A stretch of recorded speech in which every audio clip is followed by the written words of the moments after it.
I believe I made an even greater impression on their next visit. I produced a coffee grinder, something none of them had seen before.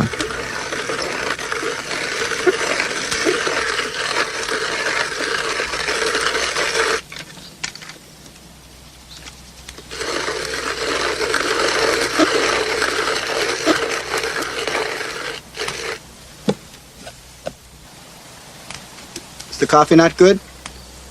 It's too strong, maybe. Too strong, maybe.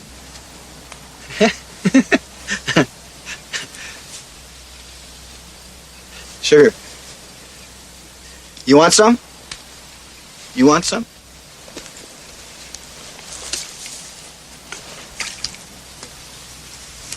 It's a lot.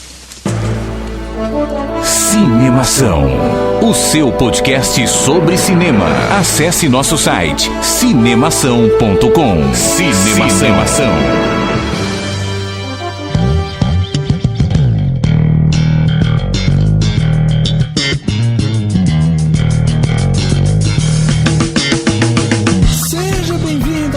Cinemação número 114. Eu sou Rafael Arinelli e se não fosse o som, o Chaplin não seria nada. Eu sou Daniel Cury e o que pra você parece só um detalhe, na verdade faz toda a diferença depois. Filosófico do Dani. Aqui é o Henrique Risato e na minha cabeça eu sei imitar todos os sons do mundo. Aqui é o Luiz Panini e nunca subestimem o poder do silêncio. Olha aí, muito boa também, outra frase filosófica, hein? Muito bem, estamos reunidos no podcast Cinemação número 114 com o nosso amigo Luiz Panini, que já tem nome de artista, né? Luiz Panini é muito, cara, nome de colocar no CD isso daí, acho que vende, hein? Já tem nome, álbum de figurinha, lanche da Casa da Cultura. É verdade. Só não tem o dinheiro deles, mas tá tudo certo. Detalhes, né? O que são esses detalhes? Estamos aqui reunidos hoje para conversar sobre a profissão de mixador de som, é isso? A gente pode chamar um cara mixador mesmo. Pode chamar. É o cara que pega tudo que tá ali já de sons e barulhos e efeitos e mistura para virar uma coisa só. Pois é, hoje a gente vai entrar nessa área que é a área de som dentro do cinema. A gente vai falar um pouco sobre até trilha, vamos falar um pouco sobre a importância do som no cinema, vamos conhecer mais sobre essa profissão, porque tem muita gente que escuta o podcast do Cinemação e, né, quer trabalhar com som e gosta de trilhas sonoras nos filmes e não entende. A gente já falou aqui muito de, como é que é, Dani? Som diegético e adiegético, né? E adiegético, exatamente. Então, eu vou abrir o Google aqui. Pois é, mas a gente vai conversar sobre isso aqui no podcast 114. Mas antes, vamos pro quadro Repercussão. Agora no Cinemação. Eu começo, então. Repercussão. E eu me surpreendi com o filme. Repercutindo o que rolou durante a semana. Repercussão.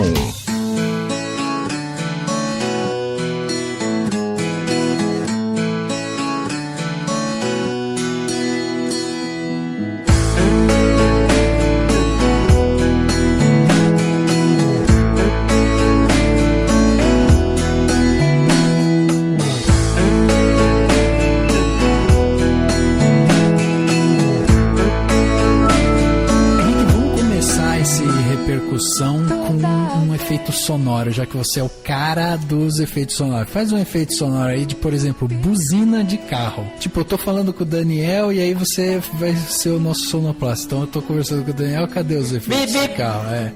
Tipo, papaléguas, né? Muito bom. É por isso que o Henrique é o membro oficial aqui. É que você não pediu o som de buzina de sorveteira de mão, que eu ia fazer assim, ó.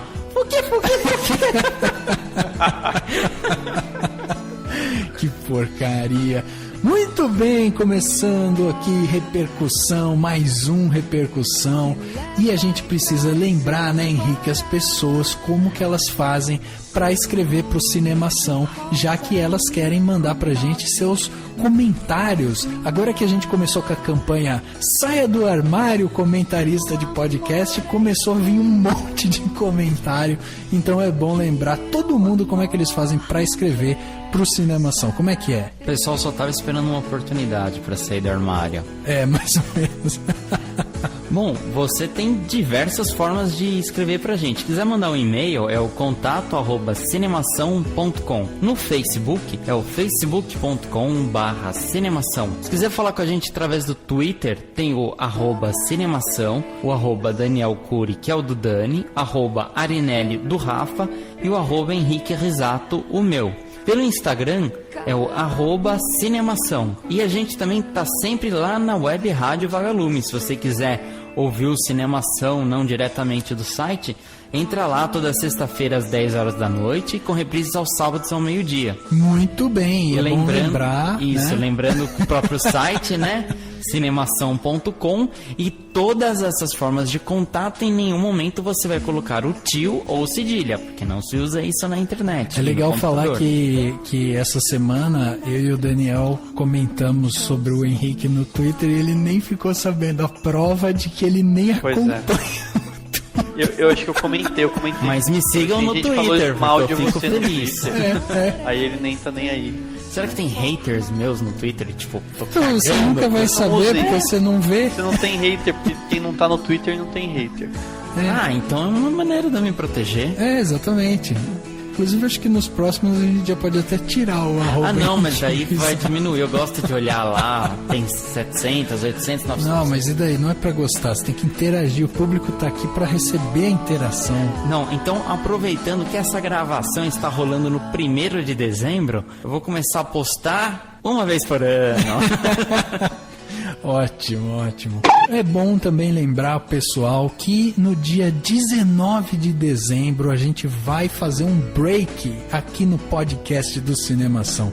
A gente fez o ano inteiro de podcast sem falhas. Na verdade, acho que teve uma falha, né? Que foi quando a gente gravou lá com o Dudu Salles, né? Do Papo de Gordo, e deu pau no arquivo e tal. Acho que foi a única falha do ano. E depois, todas as semanas, a gente entregou podcasts quentinhos e suculentos para vocês. Pois é. Então, a gente merece umas férias no final do ano, né? É, eu acho que merecia uma massagem também, mas como nenhum ouvinte vai vir até aqui fazer massagem, pode ser só férias. Uma massagem tailandesa, Daniel? Não, pode ser só massagem mesmo nas costas, de boa. De brasileira, assim. Não tenho essas coisas de massagem, sei lá, não. Não precisa subir no pé, tem gente que sobe com o pé em cima, fica pisoteando, não precisa. Colocar pedrinhas, massagem de boa, normal, como seres humanos fazem. Sem perversão. Sem perversão. Parceria do Cinemação. Nós temos uma parceria que vai nos acompanhar durante muito tempo aqui. E qual que é essa parceria que nos acompanhará? Pois é, essa parceria é a parceria com a LA Film, que é o Latin American Film Institute, que é uma escola de cinema com o curso mais completo e intenso da América Latina, e o Cinemação tá com essa parceria.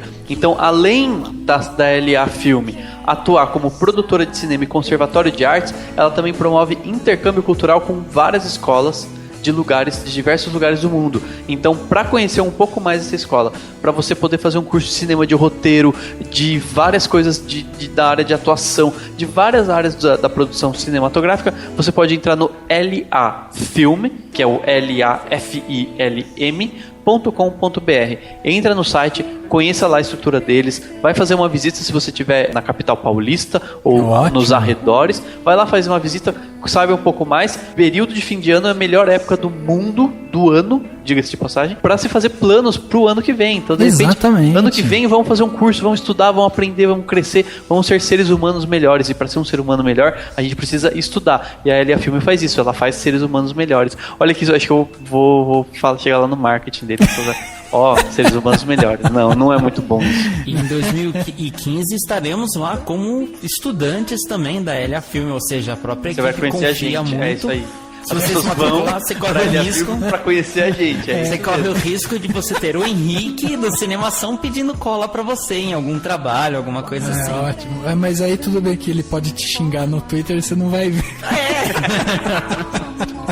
Comentários agora, finalmente chegamos à parte de comentários que recebemos aqui durante toda a semana. E como a gente fez a campanha Saia do Armário, o escutador de podcast, a gente recebeu vários comentários. E hoje a gente tem comentários exclusivos aí sobre o último podcast Cinemação número 113, Jogos Vorazes, A Esperança, parte 1, que a gente teve a participação da Larissa e foi muito legal os comentários que a gente recebeu. Na verdade tem um comentário diferente aqui, que é justamente do Henrique, que é do outro podcast, né, na verdade, que é do Interestelar, né. Mas, comentando aqui sobre o último podcast, então, dos Jogos Vorazes, quem mandou o comentário pra gente foi a Ana Paula de Abreu Ferreira, e ela escreveu o seguinte: ótimo cast. Conheci o Cinemação procurando cast sobre Jogos Vorazes no começo do ano. Desde então, não larguei, ouvindo diversos casts dos meus filmes favoritos. Gostei muito do filme e dos comentários, principalmente os da Larissa. Olha só, tipo, a menina comenta,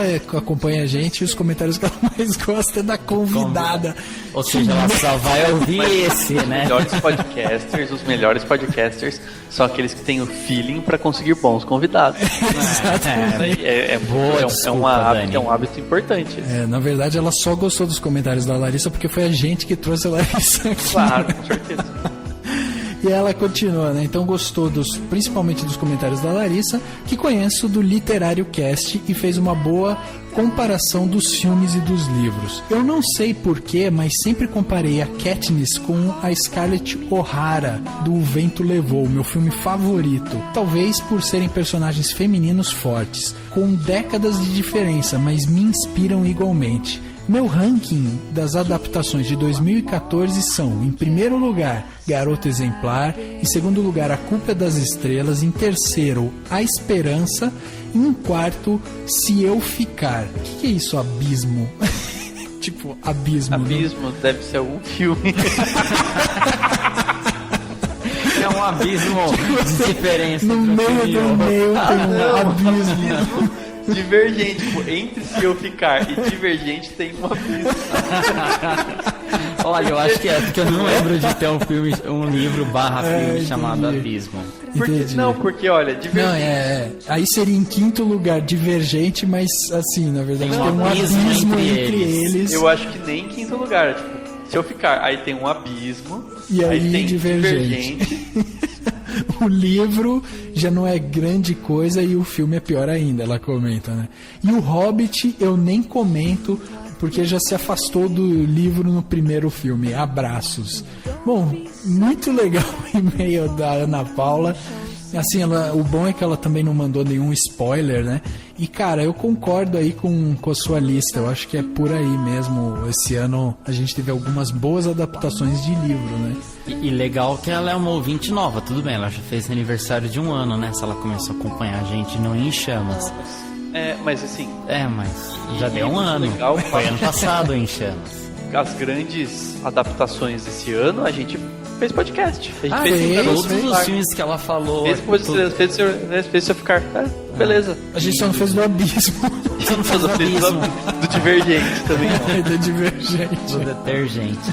E a Larissa, que participou com a gente no último podcast, ela é super legal, ela é escritora, ela participa do Literário Cast, que é um expoente dos podcasts sobre livros, né? Não, foi muito legal. E eu também fico assim, com o pé atrás no Hobbit, mas se puder já contar um spoiler, dizem aí que o último podcast do ano será sobre um tal baixinho com um anel.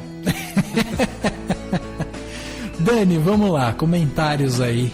Já que você também trouxe comentários de Jogos Vorazes, o nosso último podcast, Jogos Vorazes, A Esperança, parte 1. É um comentário bastante longo, mas eu vou tentar ser breve. Foi a Amanda Aparecida Santos que sempre comenta. Ela deu uma paradinha. Comentário do agora Daniel. Ela voltou. Gostei, ponto. Breve. Não, é um comentário longo. Eu serei breve. Ela começou assim. Fala, galera do Cinemação, eu conheci vocês há 1 ano, bem no podcast de Jogos Vorazes em Chamas. 1 ano depois, estamos juntos novamente para falar dessa franquia surpreendente, que Ô, Dani, você não precisa Que ler trouxe tão rápido. importante política e propaganda. Você pode respirar. Daniel Papaléguas. Ué, tudo errado. Não precisa. Pode ficar tranquilo. Lê em paz. As pessoas, é importante que as Então, pessoas ela entendam. começou um ano atrás também, a Amanda, nos Jogos Vorazes em Chamas. Um ano depois, estamos juntos novamente para falar dessa franquia surpreendente que, trouxe importante política e propaganda para o cinema. A adição da Larissa foi ótima, ela falou bem, concordei em muitas coisas. Eu devo dizer que eu também preferia um filme de 4 horas, estilo Peter Jackson, e ter toda a história de uma vez. Mas como o dinheiro é bom e todos gostam, somente ano que vem teremos as resoluções. Eu dei 4 claquetes no Twitter, que a gente perguntou, né? Quanto se dá, ela deu 4 claquetes. Porque sou mais fã do segundo filme, assim como o livro. Essa primeira parte são as primeiras 200 páginas. Sim, eu fui no livro olhar, risos. E tem uma coisa para acontecer ainda, mas tenho certeza que a segunda parte vai explodir cabeças. Ótimo cast novamente. Aqui vão algumas considerações sobre coisas comentadas no cast. E aí ela comenta várias coisas. Além das referências às guerras que o Daniel levantou, esse filme tem muito também da teoria das cores. A atmosfera tensa e ambiente fechado do Distrito 13 traz uma nova sensação para os personagens e para os espectadores, pois estamos acostumados com as cores fortes da capital. Sobre a mãe da Katniss, ela entrou em choque depois da morte do pai e não se recuperou. Isso foi que fortaleceu a relação da Katniss com a irmã, pois ela teve que assumir ainda criança, a responsabilidade, né, de cuidar da irmã. Então, como a Larissa falou, as relações dela são muito na base da dependência e faz muito tempo que ela não depende da mãe. Então, pra mim, não foi estranho ela dar só um high five na mãe e continuar a história. É bem isso que ela faz. Isso seria bem legal se ela desse o high five, diga-se de passagem. Ei, mom! What's up? exatamente. What's up?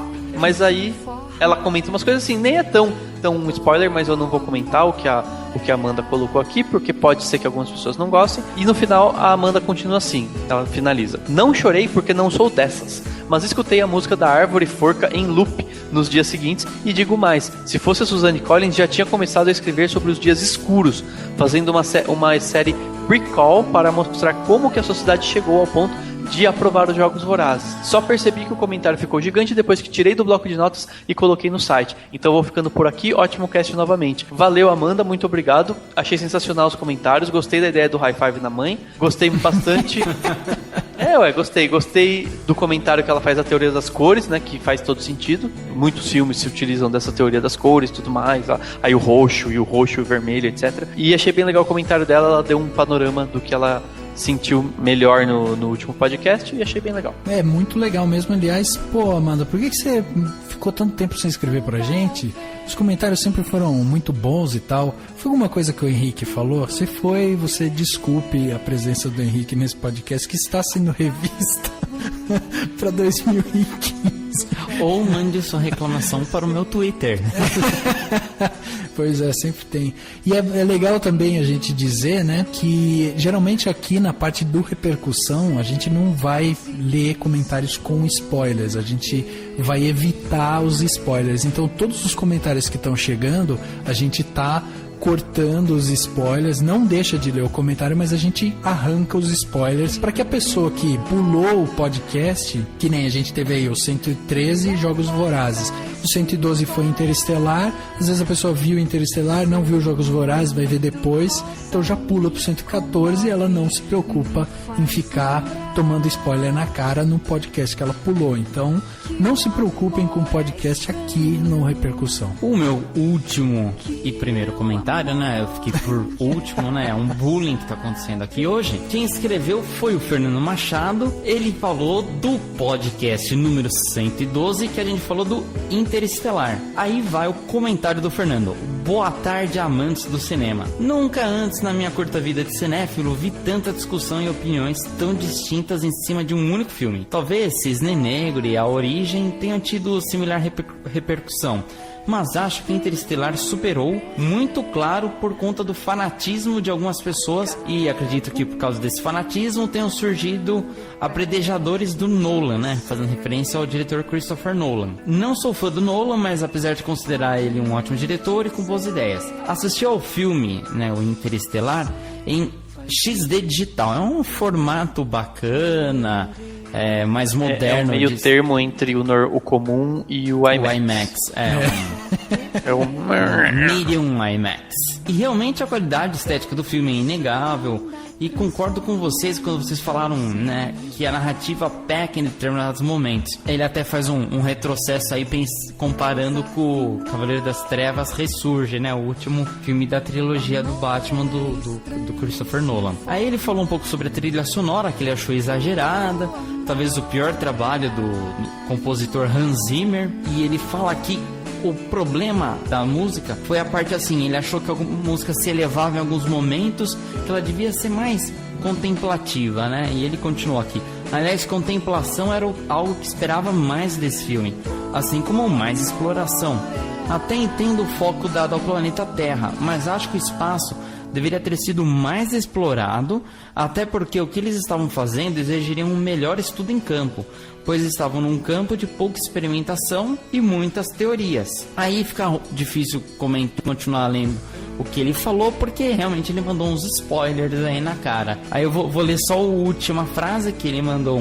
No final de tudo, gostei do filme, apesar de achá-lo longe dos grandes filmes de ficção e longe dos grandes filmes do ano também. Então, ele ficou devendo em relação aos próprios filmes do Nolan. Valeu a discussão. Então,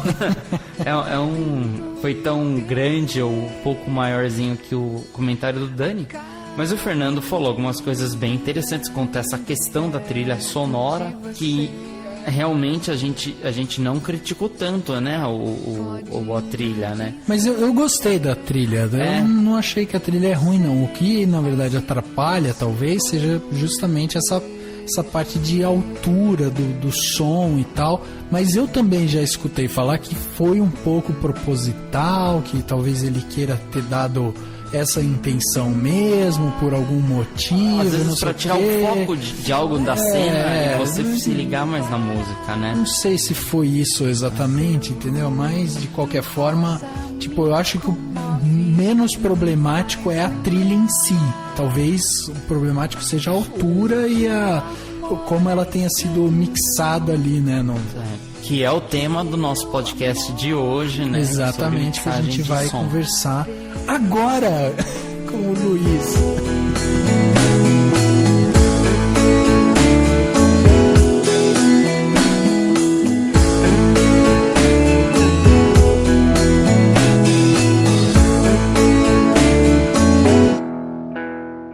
Heavy weapon or defilade below. I ain't got a shot.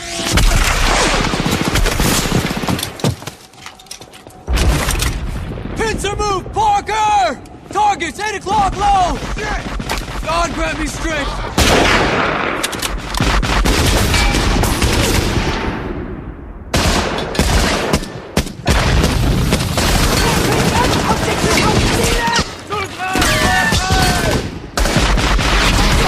This way! Come on!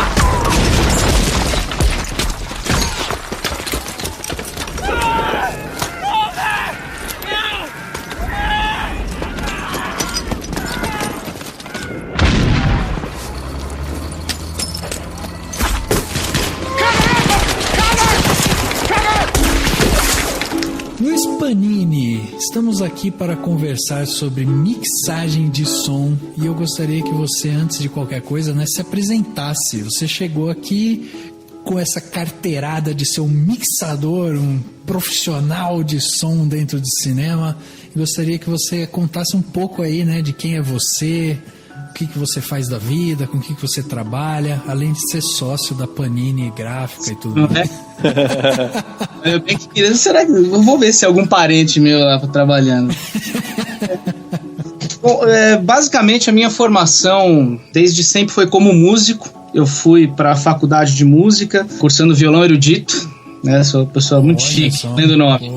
E trabalho como músico até hoje, acompanho artistas, sou músico de musical, acabei de fazer algumas apresentações lá no Rita Lee Mora ao Lado. Legal. Então tem toda essa parte, e de uns, talvez, quase 10 anos pra cá, eu comecei a trabalhar com mixagem e masterização dentro de estúdios. Então, e de música mesmo, de discos e DVDs, de shows e todas essas coisas. E, paralelamente, eu vim trabalhando e estudando a questão de áudio para filmes. Não só filmes, né? Mas seriado, televisão, televisão, todas essas coisas. Eu passei 2 anos e meio como técnico de mixagem de bandas, né, de artistas de um programa do SBT, que era vinculado Norte e Nordeste, chama Isso de Estrelas. Então eu fazia todos os sons da banda. Então quando eles iam gravar com banda ao vivo, era eu que fazia e depois mixava e masterizava para televisão. E em cinema, eu sempre trabalho muito com o pessoal da LA Filmes, da Latin American Film Institute. Então, praticamente todos os longas deles eu fiz ou operador de som direto ou trabalhei também na mixagem final desses filmes, né? Um deles estreia agora, essa semana, no Frei Caneca, que é Alguém Qualquer, que eu fiz todo o áudio direto do filme, participei também de algumas coisas da mixagem, e acho que é mais ou menos por aí, né? Que senão... Sim, não, já deu pra entender. E aí me diz uma coisa, qual que é a diferença entre... Porque, por exemplo, dentro do Oscar, a gente tem 2 categorias ali que às vezes até geram confusão, né? A gente tem melhor edição de som e melhor mixagem de som. Qual que é a diferença básica, assim, entre edição e mixagem?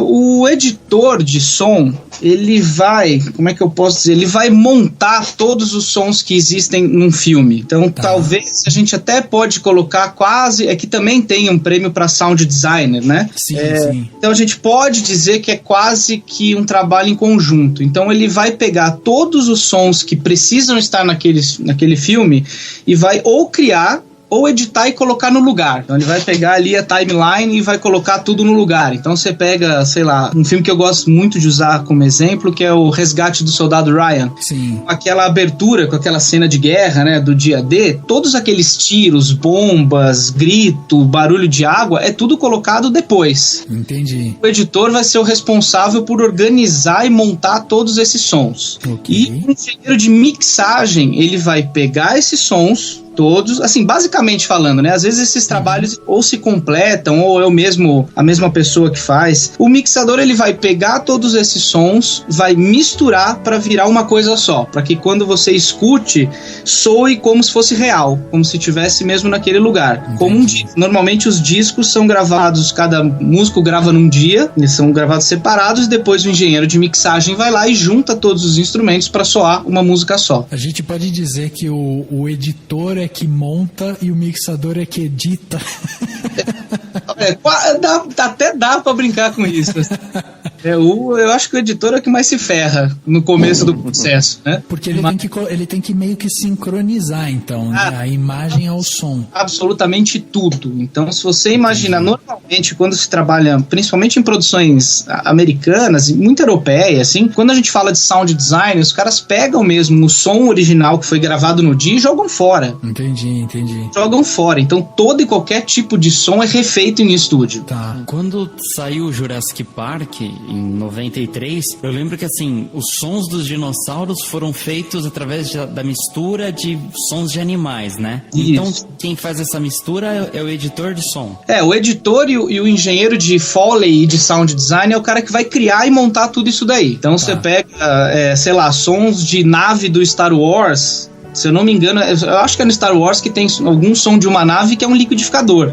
O cara montou com o som de... O cara tem que criar todas essas coisas e montar, né? Então, o Transformers também, se você pensar no som de cada robô ali se transformando, fazendo as coisas, tudo isso é o editor e o engenheiro de sound design que vai começar o processo montando e criando esses sons. Agora, por exemplo, dentro do Transformers, na hora que você falou do Transformers, me veio na cabeça a voz do Optimum Prime lá, né? Esse efeito metálico que a voz ganha e tal, aí já é um trabalho do mixador. Não, normalmente também é o editor e o sound design que criam essas vozes, tá? Tem um documentário muito legal do filme do Wall-E, da animação da Pixar. Sim. Um dos extras do filme é um documentário só sobre sound design. E tem uma parte que mostra eles criando as vozes dos robozinhos.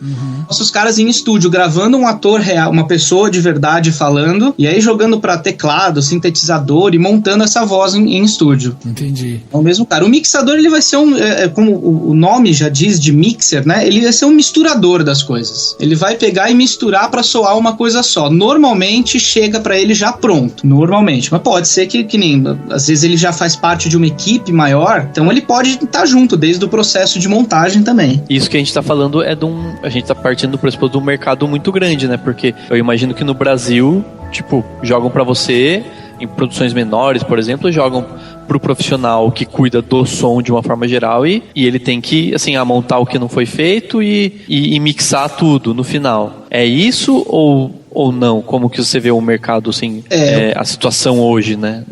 Eu acho que o mercado nacional de cinema, eu acho que ele teve uma grande transformação nos últimos 15 anos, vamos colocar assim, né? O áudio do Brasil era realmente muito sofrível, né? Se a gente for pegar o cinema brasileiro de quase 20 anos para trás, o áudio era nada, né? Era o áudio dos Trapalhões, por exemplo, né? Não tinha praticamente nada de edição. Era o som direto que ia pro corte final. Não tinha muita coisa para ser feito, né? Hoje em dia, a demanda de trabalho nesse esquema de sound design, de montagem de som, realmente está muito maior pra gente hoje. Principalmente o mercado de publicidade presta muita atenção nisso. Sempre prestou, e o cinema tá pegando emprestado e tá aprendendo com esse mercado. Então, mas acontece, normalmente, sei lá, 80% do tempo, o cara que é pego pra fazer o som do filme, ele vai até o final do processo fazendo praticamente tudo. Montar som de passo, tudo, ele vai ser o mixador, ele vai ser o finalizador de áudio, ele vai fazer todo o processo. Isso em produções menores, né? Em produções maiores, é quase a mesma divisão de uma produção americana ou europeia. No seu caso, você acaba trabalhando exclusivamente com mixagem, ou não? Você vai lá na parte de edição também? Eu trabalho mais como mixagem, eu pego o final do processo, mas faço bastante coisa de edição de Foley, de montagem de áudio, isso também sempre sobra. Entendi. Conta pra gente o que é essa edição de Foley, porque o que eu tava lendo aqui, a edição de Foley, ou pré de Foley, seria as roupas, assim, o barulho da roupa se mexendo, o barulho da pessoa encostando nas coisas. É isso ou tem mais? O Foley, ele é basicamente recriar todos os sons que existiam naquela cena. Então, desde o barulho da roupa, né, que você citou, até uma geladeira abrindo... qualquer dessas coisas a gente pode dizer que é uma edição de Foley, tá? Então, qualquer coisa que envolva, o que a gente pode chamar, que lá fora eles chamam de sound design, que é recriar esses sons, é o Foley. É pegar esses sons e colocar ali no filme de novo. E como que é a influência do diretor? Porque ele chega a dizer assim, eu quero sons muito intensos ou muito suaves. Como que você conversa com o diretor pra saber e em que momentos que ele olha pro seu trabalho pra dizer assim, não, vamos tentar fazer isso aqui ser mais barulhento, ou porque o personagem, sei lá, ele tem um carro mais barulhento, ou vamos tentar fazer isso aqui ser mais sutil porque esse filme ele tem que ser mais silencioso. Em que momentos que existe essa conversa, assim? Numa situação ideal, né, que não é o que acontece, esse tipo de conversa... Esse tipo de conversa acontece antes até da gravação do filme. Então eles já passam uma espécie de briefing do tipo de som que esse filme vai ter, ou essa animação, né? Principalmente a animação trabalha muito com isso. Normalmente tem. O que acontece é que o mercado de cinema nacional, quase que na maioria, ou na totalidade, ele é um cinema muito realista, né? A gente dificilmente trabalha com grandes obras de ficção, ou como um Transformers da vida, né? É muito difícil. A animação trabalha mais. Então, basicamente, a ideia inicial, quando tem esse sound design, é a recriação de um ambiente real. Entendi. Isso a gente já parte desse pressuposto que a gente vai ter que criar o mais real possível aquele ambiente. Claro que, quando a gente, sei lá, se tem uma cena de floresta, por exemplo, uma cena de suspense numa floresta, é claro que tem sons que você vai querer colocar ali pra assustar, né? Ou pra ressaltar um momento de tensão, então colocar aquelas corujinhas de fundo. Aí o cara fala... Grilos. grilo, né? O grilo tem que estar mais alto porque tem que mostrar o som de vento, todas essas coisas. E aí acontece mesmo. Então você faz essa recriação dessa cena, do som dessa cena, e aí na hora de uma primeira passagem desse filme pode acontecer mudança assim. O diretor pode pedir que, olha, putz, nessa parte eu preciso que ressalte alguma coisa. Nisso também entra muito o compositor da trilha, com o que eles chamam de hits, né? Então sons, tipo aqueles sons de orquestra quando alguém abre uma porta. Então isso também passa pelo pessoal de trilha sonora. Então nessa hora acaba se misturando para ver quem que vai dar a atenção do filme, quem que vai dar uma ênfase em algum tipo de som. Entendi. E aí me diz uma coisa, você como engenheiro de som, né? Ou a gente ia falar engenheiro, daí... O técnico, né? O técnico e tal. O técnico, cara, porque eu acho chato falar engenheiro, porque os caras vão lá se matar. Pegar um diploma de engenharia, eu não tenho diploma de engenharia, né? Eu sou técnico, acho mais legal. Você como técnico de som, você precisa estar no set, é você que segura ali o microfone, que arruma, que fica incomodado porque tem o vizinho na casa do lado alugada que tá gritando com a esposa. Quem que é esse cara que segura ali, que tá ali cuidando do som no set mesmo? Normalmente não. Quando você é contratado, quando você vai fazer só a parte de pós-produção de áudio, você não tem nada a ver com a parte de produção. Aí você tem realmente o profissional de captação de som direto. Ah, entendi. Vai estar dentro do set, captando esse som da melhor maneira possível. Tá? Aí é captação de som direto. Às vezes, de novo, né? A gente nunca sabe. Às vezes o cara pode te contratar para também fazer a captação de som direto. Mas normalmente, quando você trabalha com a pós-produção, você só recebe esse material já pronto. E aí deve rolar tipo um estresse, né? Do tipo, puta, o captador largou lá o microfone aberto, desgraçado. Eu vou dizer que som direto é algo sempre sofrível. Porque tem que ter um planejamento e um cuidado, né? Total. E o problema é que a gente não tem controle sobre o mundo, né? Eu adoraria ter um controle sobre o universo, né? Temos. E por mais que às vezes o captador de som direto, o técnico de som direto é um cara muito bom, muito experiente, sempre pode dar algum problema. Sempre pode dar alguma merda no som direto. E algumas, ainda mais hoje com a tecnologia que a gente tem, com o tanto de programas, né, de softwares para edição que a gente tem, grande parte a gente consegue superar. Então, grande parte de ruídos, a gente consegue limpar, essas coisas normalmente não tem problema, tá? Os grandes problemas acontecem quando a equipe de captação é muito inexperiente. Ah, tá. Quando a equipe é inexperiente, aí você tem grandes problemas, que tem alguns problemas que são bem insuperáveis, assim. Entendi. Mas tem que ser uma captação bem deficiente para ter algum tipo de grande problema. E a questão da redublagem dos atores? A gente sabe que sempre existe, né, essa coisa do ator ir lá no estúdio depois e se dublar, né, de novo, porque durante a filmagem a captação não saiu tão bem. Isso é mais com externa ou isso acontece também com a questão, com quando é filmado em estúdio ou em alguma coisa, um ambiente mais fechado? Ainda hoje a gente pode dizer que praticamente tudo é redublado pelo ator? Depende do mercado. No Brasil, nem tudo. Tá? E aí não é uma crítica, tá? Eu gosto de falar isso porque, assim, pra mim, arte bem feita não tem nacionalidade, tá? Sim. Porque eu sempre falo que eu nunca discuto ideias, mas quando é uma questão técnica, aí é 1 mais 1, né? Não tem muito o que discutir. A gente não tem uma grande demanda, porque a gente não teve uma grande escola de atores que se dublem. Eu não tô falando de dublagem de desenho, que isso, a nossa dublagem é realmente muito top. A dublagem brasileira para desenho animado é, sei lá, celebrada no mundo inteiro, é realmente muito boa. Mas tô falando que nem da pergunta que vocês fizeram sobre o ator ir lá. A gente tem uma demanda menor disso aqui. Lá fora é quase que uma regra, né? Quando você pega produções europeias, americanas, é quase que uma regra o ator ir pra dentro do estúdio e refazer o filme. Só quando tá muito perfeito, mas muito perfeito, que eles mantêm. Porque pro ator não é legal, né? Assim, isso qualquer livro.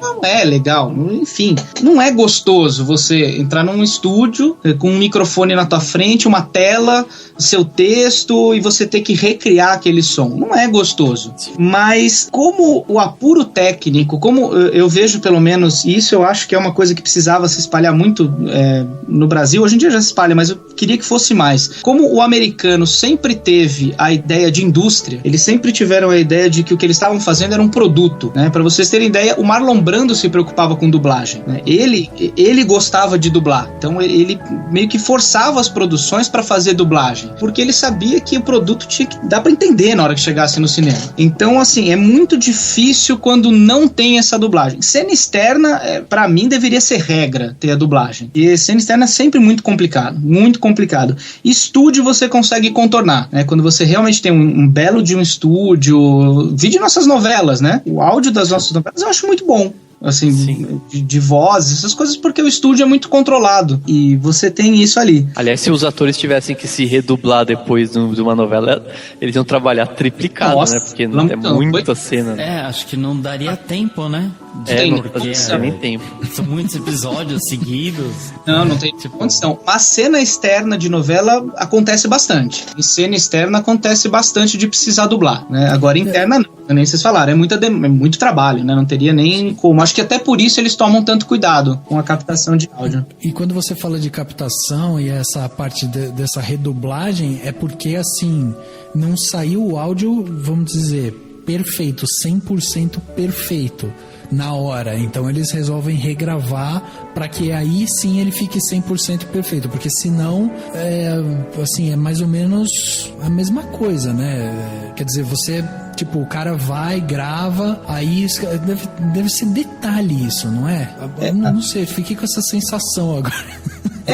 Além de muito detalhe, existe também o tipo de trabalho, né, que vai ser feito. Se você volta pro Resgate do Soldado Ryan, como que você vai gravar aquelas falas de um jeito decente, né? Principalmente a da cena de abertura. Né? Então, é quase que obrigatório você fazer depois pela qualidade. Tem filmes que, às vezes, vamos dizer que eles redublem 70% do filme, porque precisava cenas externas, e as internas estão boas. Dependendo da produção, eles preferem redublar tudo para manter na mesma qualidade, que aí também outro tipo de demanda, do que ter alguma coisa que possa dar errado. Mas é no detalhe mesmo, é no detalhe. Se o engenheiro chegou ali nos editores, engenheiro de mixagem, essas coisas, o cara fala assim, olha, isso aqui vai comprometer a cena, eles refazem. Tem exemplo do que deu errado, acho que foi o Bane, né, o vilão do filme Batman, o Cavaleiro das Trevas Ressurge, que ele tinha uma máscara, assim, uma focinheira praticamente, e daí quando teve a exibição em IMAX lá, a preview, nem todo mundo reclamou que não ouvia. E daí o personagem foi redublado. E quando lançou o filme, parecia que a voz do cara vinha de um lugar externo, assim. Tipo, ela era mais alta que os outros. E parecia que não tava saindo do ator, tava saindo do ambiente. E aí... Pobre do engenheiro de mixagem, cara. Porque eu entendo quais as dificuldades do cara. Ele não contou com uma coisa que pouca gente prestou atenção quando fez essa crítica. A gente não vê a boca do ator. É verdade. Todo mundo, nós somos seres visuais. Então, quando você não vê da onde está a fonte de som, você pode quase que imaginar da onde você quiser. Então, isso eu imagino que para ele deve ter sido, eu acho que ele deve ter perdido noite sem dormir, imaginando como contornar isso, e não tem como contornar, né? Porque simplesmente você não tá vendo a boca do ator mexendo. E aí é sempre um problema. E a própria voz do... Como é que chama o ator do Batman mesmo? Esqueci o nome dele. Tom Riddle, né?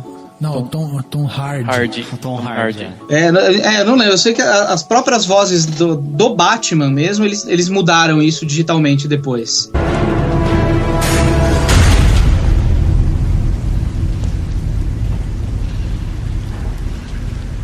I had to find a way to stop them trying to kill me. You made a serious mistake. Not as serious as yours, I fear. Bane. Let's not stand on ceremony here. Mr. Wayne.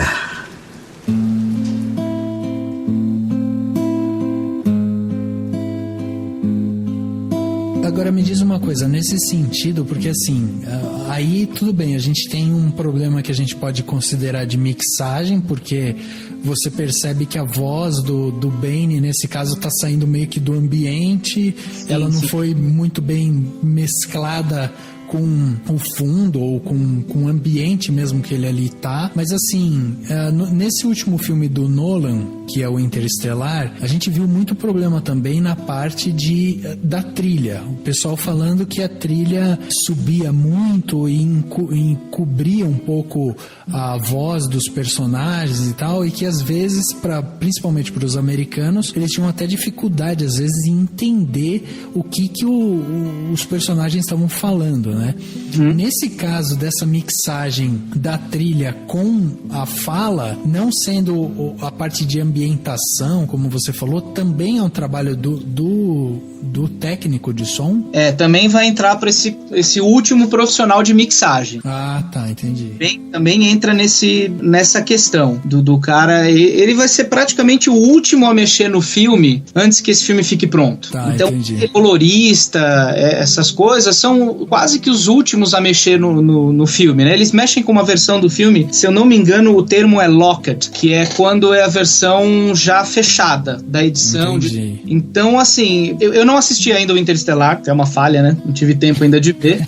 Mas eu cheguei a ler sobre isso, da trilha sonora tá encobrindo as vozes. E é complicado, né? Porque a gente tem a vantagem da legenda aqui no Brasil. Nós somos muito acostumados com legenda. E lá nos Estados Unidos, não. Eles só estão ouvindo o som, né? E aí que eu sempre bato na tecla da importância da edição e de mixagem de som. Porque qualquer meio decibel a mais ou a menos que o cara coloque, muda absolutamente tudo ali. Deixa eu te perguntar, Luiz. Na hora, pra quem... Eu não vi o filme dublado também. Eu vi o filme O Interestelar legendado. Na hora que um problema como esse, chega na dublagem, eles contornam ou eles não têm acesso a mexer nesse tipo de coisa? Eles só inserem realmente a voz em português? Você sabe dizer como que deve funcionar? Depende do tipo como vem aberta essa mixagem para eles. Normalmente, quando vai fazer a dublagem, eles não têm acesso a mexer na mixagem. Porém, eles têm a questão de poder mexer no volume das vozes. Sim. Então eles podem contornar o problema aumentando o volume das vozes com relação a tudo que tá atrás, né? Se vocês pegarem, é até muito normal, assim, se qualquer filme que passar na Globo ou qualquer coisa do gênero, se você ficar mudando do SAP pro dublado, pode ver que o volume de fundo,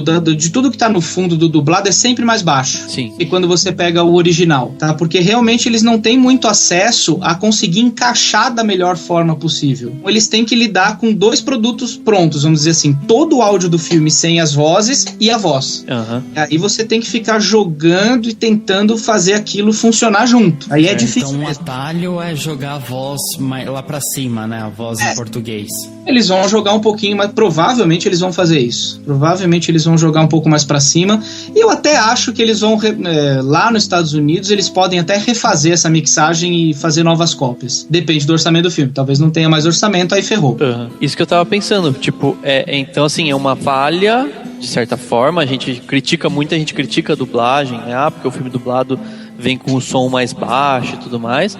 Mas é uma coisa que se eles mandassem a mixagem do filme mais aberta, um bom mixador no estúdio de dublagem teria condição de deixar a qualidade melhor, né? Ele tem, cara, mas eu vou dizer que o complicado é que você deixar uma mixagem aberta é a mesma coisa que você mandar um filme e falar que pode reeditar, entendeu? É a mesma relação, assim, eu entendo que poderia ajudar, né? Mas, assim, ninguém não vão mandar essa mixagem tão aberta, assim. Pode até mandar tem coisas separadas. Então, por exemplo, pode mandar a trilha, sound design e vozes separadas. Isso pode acontecer, mas uma mixagem aberta é muito difícil. É muito difícil porque é mexer num quadro de um pintor, entendeu? É verdade. Sim, faz sentido. Verdade.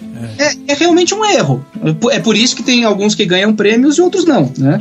É realmente um erro de mixagem. Você deixar que uma trilha sonora ou qualquer que seja o som encubra a parte que pra mim é a principal de um filme, que são as vozes, é um erro de mixagem. Certo. Exatamente. A gente... Quem sou eu pra criticar o trabalho do... Mas... Nolan menos um Oscar pra você. Porra, quiser eu ser assistente do cara, né? No estúdio do cara, né? É verdade. Falha, né? É que é aquilo, né? Quando a gente pega algo pronto é tão fácil, né? Sim. Não, mas ele acaba sendo objeto de estudo, né? Não tem jeito. E ainda mais pra você que é um profissional da área e tudo, você deve observar isso de uma forma muito mais direta quando você entra no cinema do que a gente, né? Sem dúvida, sem dúvida. Eu sempre brinco que eu tento não ser chato a primeira vez que eu vejo o filme. Então, quando eu vou no cinema a primeira vez, ainda mais se tiver acompanhado, né? Eu tento assistir o filme. Assistir o filme. Eu só não gosto que conversem comigo, mas eu assisto o filme numa boa. Mas é claro que o ouvido já fica prestando atenção em outras questões. Não tem escapatória isso, né? Assim como um editor vê o filme de outro jeito, não tem como. Não tem como. Ainda bem que você nunca foi no cinema com o Henrique, porque ele tem a mania de ficar do seu lado e se o filme não tiver os sons que ele quer, ele faz com a boca. Ah, mentira! Tem que deixar gravando o microfone e daí completa depois. Exatamente. É mentira, viu, Luiz? O Rafael fica É só escutar o podcast de Interestelar, onde ele revela isso, que ele ficou assistindo o filme fazendo... Não, eu explico.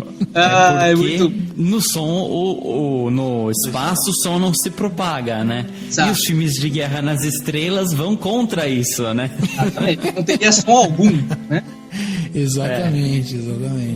Ô Luiz, vamos entrar aqui numa área um pouco mais de estudante mesmo, que eu acho que é uma área interessante, né? Você falou que você é formado em música, né? E aí, quando você estuda música, você passa um pouco por tudo, né? Por todos os instrumentos e tal, e obviamente que estuda toda a parte de composição e tal, né? O quanto que isso te ajuda para se tornar um profissional de mixagem de som e o quanto isso pode influenciar, porque se a pessoa hoje, sei lá, tá fazendo um curso de publicidade ou de cinema mesmo, e aí ela quer migrar para essa área de som, é importante ter essa formação ou não? Eu vou dizer que depende muito. Eu conheço bons técnicos que não são músicos estudados, tá? Entendi. Mas eu não conheço nenhum, principalmente técnicos de estúdio de música,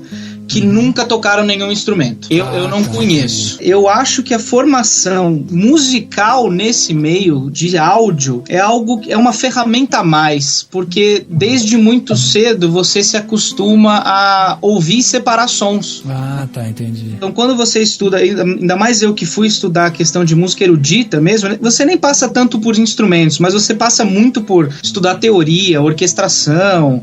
Então assim, desde cedo você ter o contato com uma música como uma música orquestral, que você tem ali centenas de elementos e você aprende a separar esses elementos no ouvido, quando você vai para uma área de mixagem, o seu ouvido eu posso dizer que seu ouvido está quase treinado já para isso. Então Entendi. Você só precisa estudar de uma maneira diferente, mas você já está treinado. Mas não acho que seja algo que impeça. Até porque você não faz exatamente algo com música, né? Você faz efeitos, você mexe um pouco com efeitos sonoros, né? Exatamente. O estudo do técnico, do técnico de som, né, de mixagem, essas coisas, ele vai ter essa parte da separação de som, mas pensando de outro jeito. Ele vai precisar conhecer muito a questão de frequência, acústica, conhecer o equipamento, como gravar, o que é um microfone, por onde que passa esses sons, do que propriamente uma questão musical. Tá. Isso pensando no técnico e no trabalho dentro do cinema e publicidade.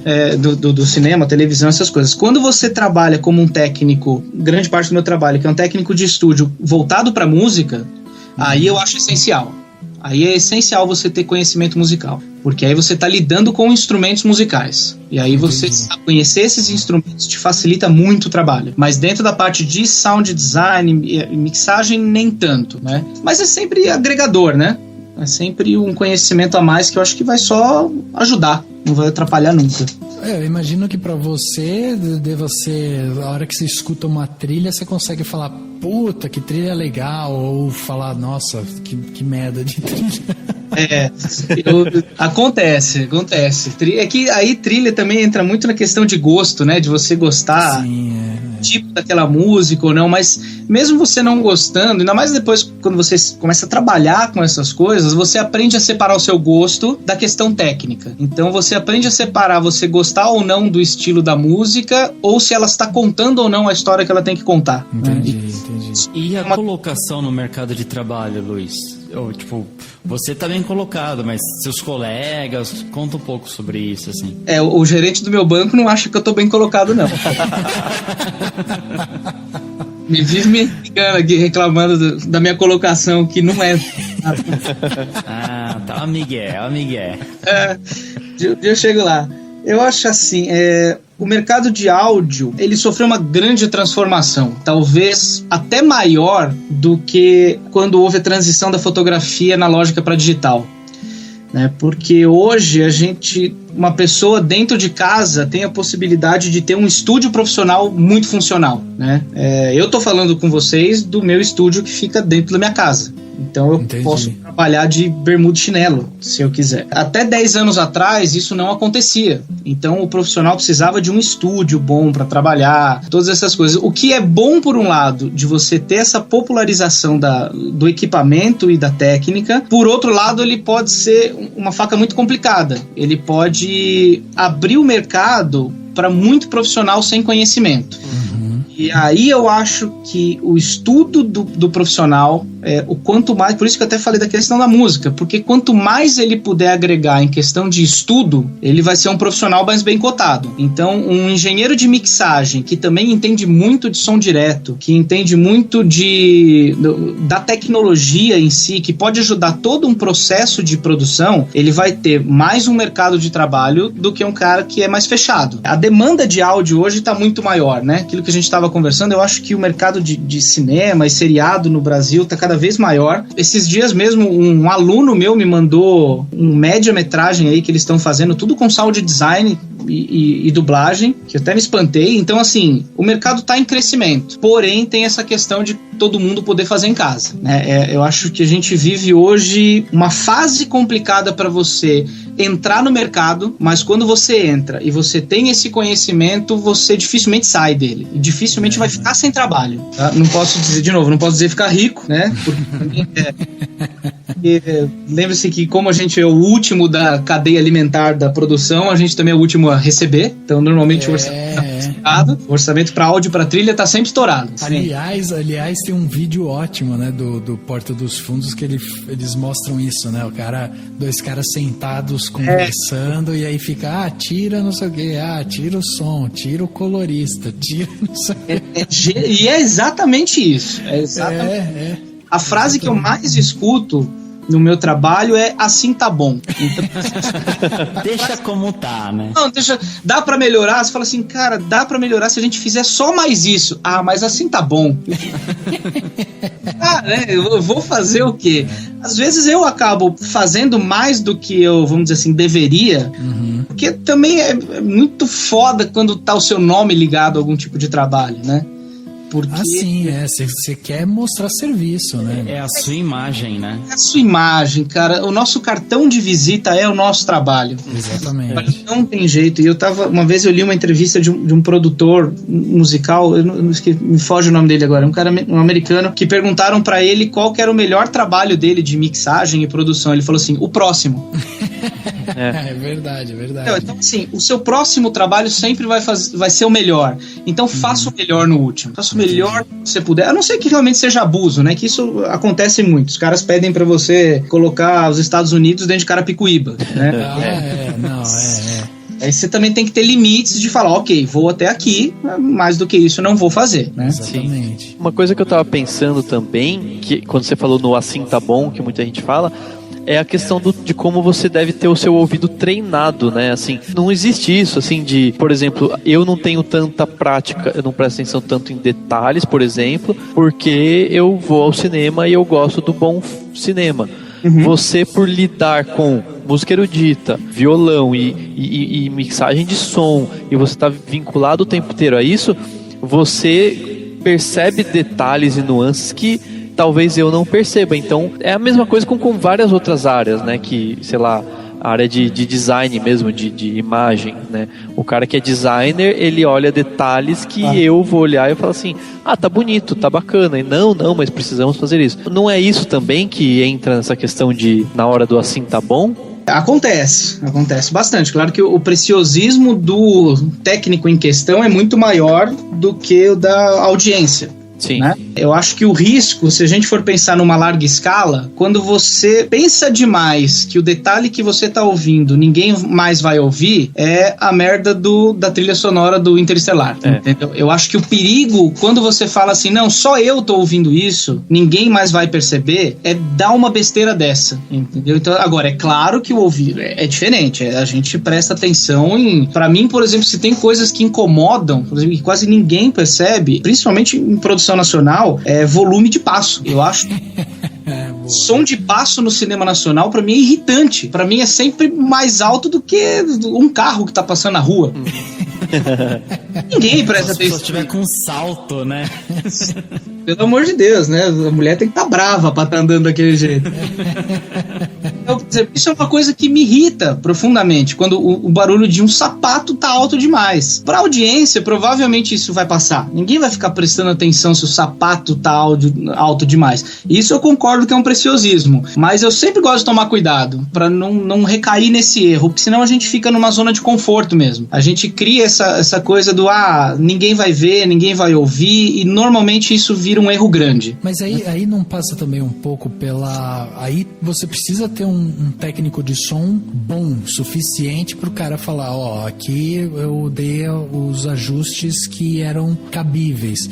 Porque não passa um pouco, porque você, assim, eu fiz o link agora que você comentou sobre essa, vamos dizer, essa popularização da profissão, ou seja, a pessoa tem o seu estúdio em casa, ela pode gravar, ela pode editar lá dentro, só que ela acaba trabalhando sozinha também um pouco, né? Sim. E aí é legal nessas horas ter alguém próximo de você pra você também passar um pouco o que você acha aqui, os passos da mulher tá muito alto, tá muito baixo e tal, isso, assim, só que não é um trabalho em equipe, ou é? Não, normalmente não. Pode não ser em equipe. Eu dificilmente aprovo algum trabalho meu sem que alguém fora da produção não escute antes. Entendi. Bem complicado. Então eu sempre tenho, assim, 2, 3 amigos que cada um trabalha no seu estúdio, essas coisas, mas sempre que a gente termina um trabalho, a gente manda pro outro ouvir. Entendi. Porque o ouvido do outro tá fresco, né? Ele não ouviu ainda, ele não sabe o que é o trabalho, então ele vai ouvir de uma maneira muito mais geral, e esses erros vão estar muito mais na cara dessa pessoa. Sim, exatamente. E deve ter a ver com o orçamento também, né, do filme, porque se ele tiver um orçamento razoável, você vai ter mais tempo, né, de pensar, do diretor dar uma olhada, de voltar. Sim. Ou não, é sempre você faz e vai embora e pronto. Não, eu acho sim, eu acho que dinheiro e tempo são proporcionais. Quando você tem uma produção bem equilibrada em orçamento, e quando você tem um produtor que sabe lidar com agenda, né, porque isso também é muito complicado, assim, normalmente você pega a produção, às vezes o problema nem é o dinheiro, mas a agenda da produção inteira do filme foi mal planejada, e quando chegou em você, mesmo com dinheiro, chegou com pouco tempo. Sim. E isso acontece, mas quando a gente tem esse tempo maior, aí é uma maravilha. Que aí, quando você consegue fazer, sei lá, quanto maior número de cabines você puder fazer para aprovação da edição final, muito melhor, né? Por isso, eu sempre me cerco desses amigos, assim. Sempre me cerco, principalmente em música. Em caso de CDs, assim, DVDs, a gente existe o profissional que mixa e o profissional, em cinema também, o profissional que masteriza, né? Que é o cara que finaliza de vez aquele processo todo. Normalmente, eu gosto de dividir. Então, se eu mixo alguma coisa, eu peço para alguém masterizar, né? Se alguém vai mixar alguma coisa, me mandam para masterizar, para sempre ter esse ouvido que ainda não pegou o material na mão.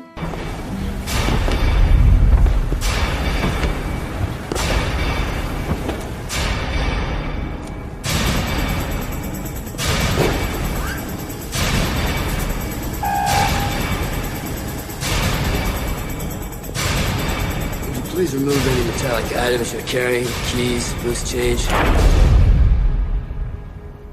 Holy shit!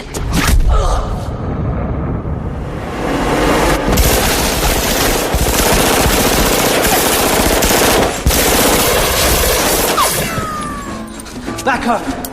hang back up. Não, essa troca eu acho que em qualquer profissão é legal, né?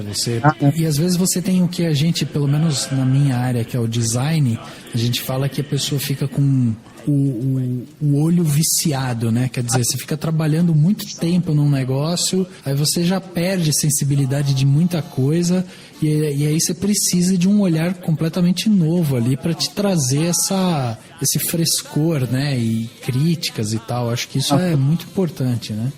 No áudio tem um agravante que esse vício, do vício do olhar, esse vício ele é realmente fisiológico no ouvido. É verdade, é verdade. O ouvido, depois de algumas horas de trabalho, ele começa meio que a amortecer.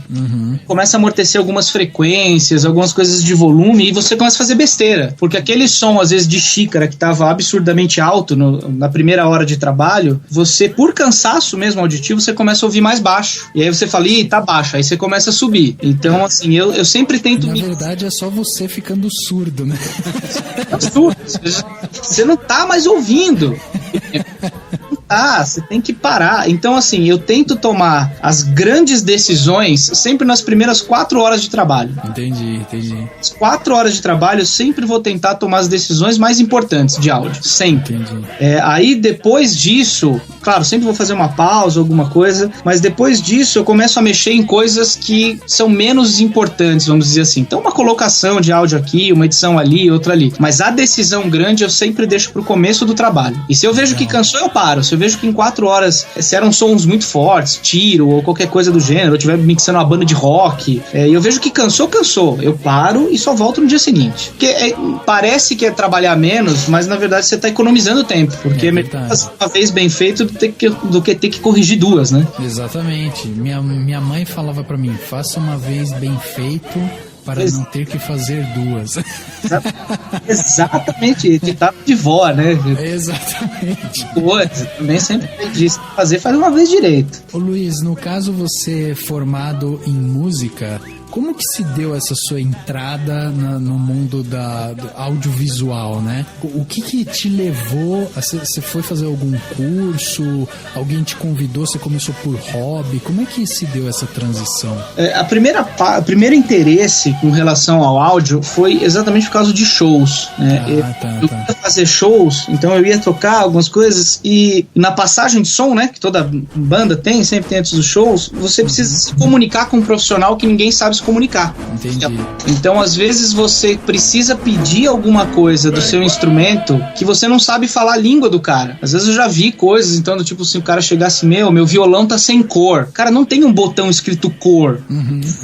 Na verdade, você tá querendo alguma coisa de frequência que você não sabe pedir. Então, eu comecei a me interessar por aí. Partindo disso, eu fui fazer cursos aqui pelo Brasil mesmo e sempre fui muito fã de country music. Então, eu sempre me interessei muito pelo som dos discos dos caras lá de fora, de como que esses caras tiravam aquele som tão refinado. E aí fui fazer aula particular com esses caras lá fora também. Aqui no Brasil eu estudei muito com um produtor e técnico de mixagem chamado Paulo Anhanha, isso em música mesmo, tá? Mas na verdade aí a técnica não muda muito, né? Estudar mesmo a técnica de produção e técnica de estúdio. Que é um cara que tem acho que 4 ou 5 Grammys na carreira, eu fiz muitos cursos com ele. Paralelo a isso, eu sempre fui amigo quase que de infância do Tristan Aronovich, da LA Filmes, e quando todos os Estados Unidos para montar a produtora dele, a gente tava sempre junto, compunha juntos, e a partir daí eu não saí mais também da questão do cinema.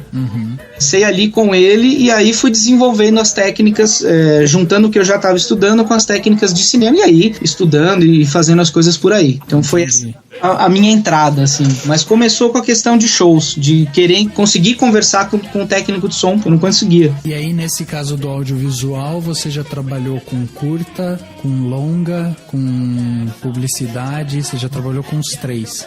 Publicidade eu fiz muito pouco, agora curta, longa eu devo ter, acho que já uns 6 na minha carreira. Legal. E curtas, não sei.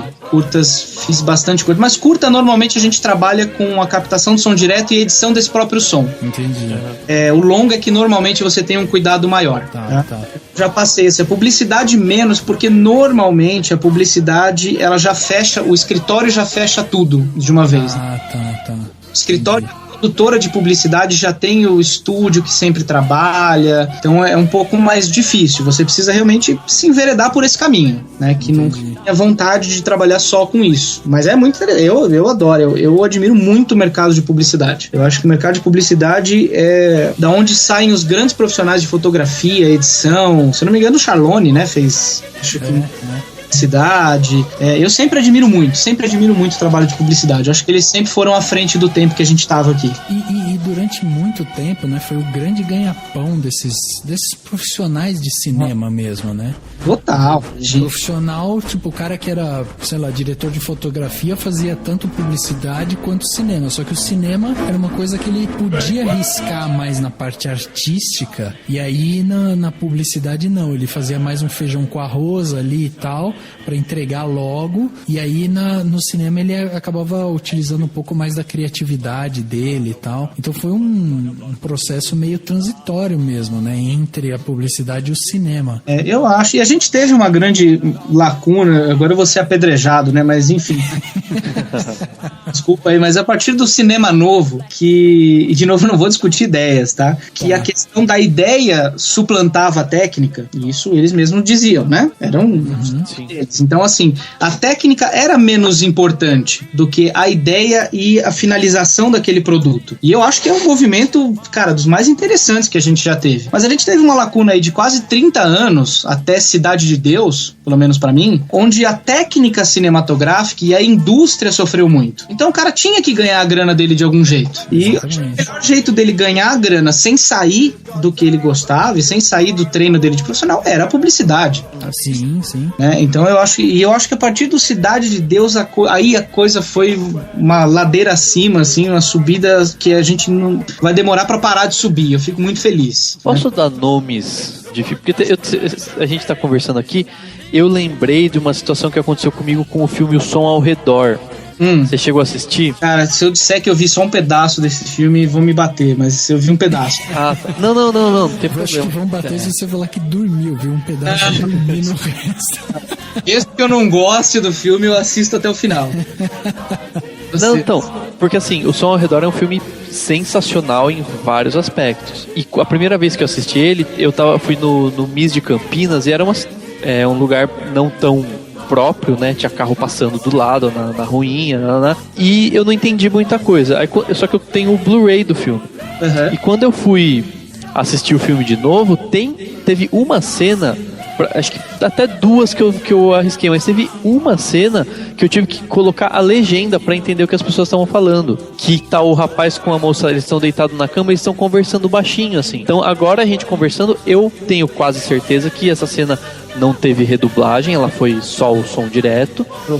Aí não sei se foi uma preocupação, se o diretor não tinha dinheiro na produção para redublar, para fazer um trabalho melhor de mixagem, ou talvez tenha sido essa questão de não lidar com o filme como um produto, e sim como, né, uma arte em que a ideia suplanta a técnica, porque daí ele talvez não tenha se preocupado com isso. Tudo bem se ninguém entender a conversa, mas é uma conversa interessante, assim, ela é poética, ela faz parte do filme, e eu achei muito importante, mas eu tive que colocar legenda para ver o que eles estavam falando. A gente pode ir para muitas vertentes, assim, para achar a raiz um pouco desse problema, né? Eu acho que passa, em parte, por essa não preocupação com a técnica. Quando eu digo técnica, eu tô dizendo aspectos técnicos mesmo, né? Do som, foto, enfim. Então, essa não preocupação em perceber que é o que você falou, pô, na nossa língua a gente tem que pôr legenda. Isso é algo que na minha cabeça não entra. Não entra, porque, cara, desculpa, e aí também a gente vai para um outro viés, e eu não vou culpar os atores brasileiros disso, mas o ator brasileiro nunca foi treinado para se dublar. É verdade. Essa demanda... Não é só chegar e falar, né?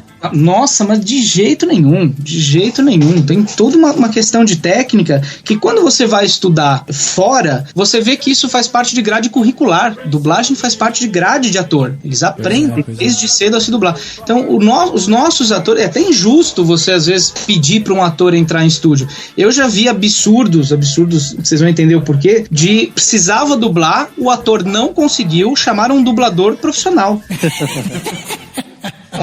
Chega a ser ridículo.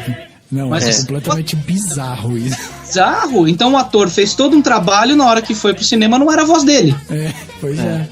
Ele não conseguia se dublar.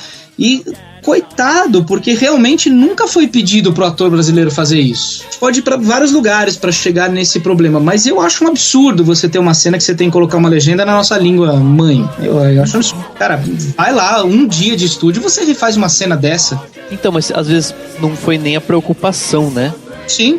Às vezes foi, sei lá, tá bom, e a gente captou lá, e às vezes o filme todo quis ser captado no local, e talvez tenha até o princípio do filme, né, que é o som ao redor, é a vizinhança, é o bairro de classe média, etc. Mas aquele momento lá poderia ter sido, né, eles falaram, putz, não dá pra entender nada. Eu acho que a gente tem que parar, às vezes, com um pouco de abstração dentro da arte. Eu acho muito bonito a gente ficar viajando, eu adoro viajar, mas chega uma hora que a viagem tem que acabar, você tem que olhar e falar assim, realmente isso não tá funcionando, vamos refazer, né? Tem que parar com a bobagem do, a emoção do momento, porque a magia que as lentes captaram, a lente captou luz, a lente não captou magia nenhuma.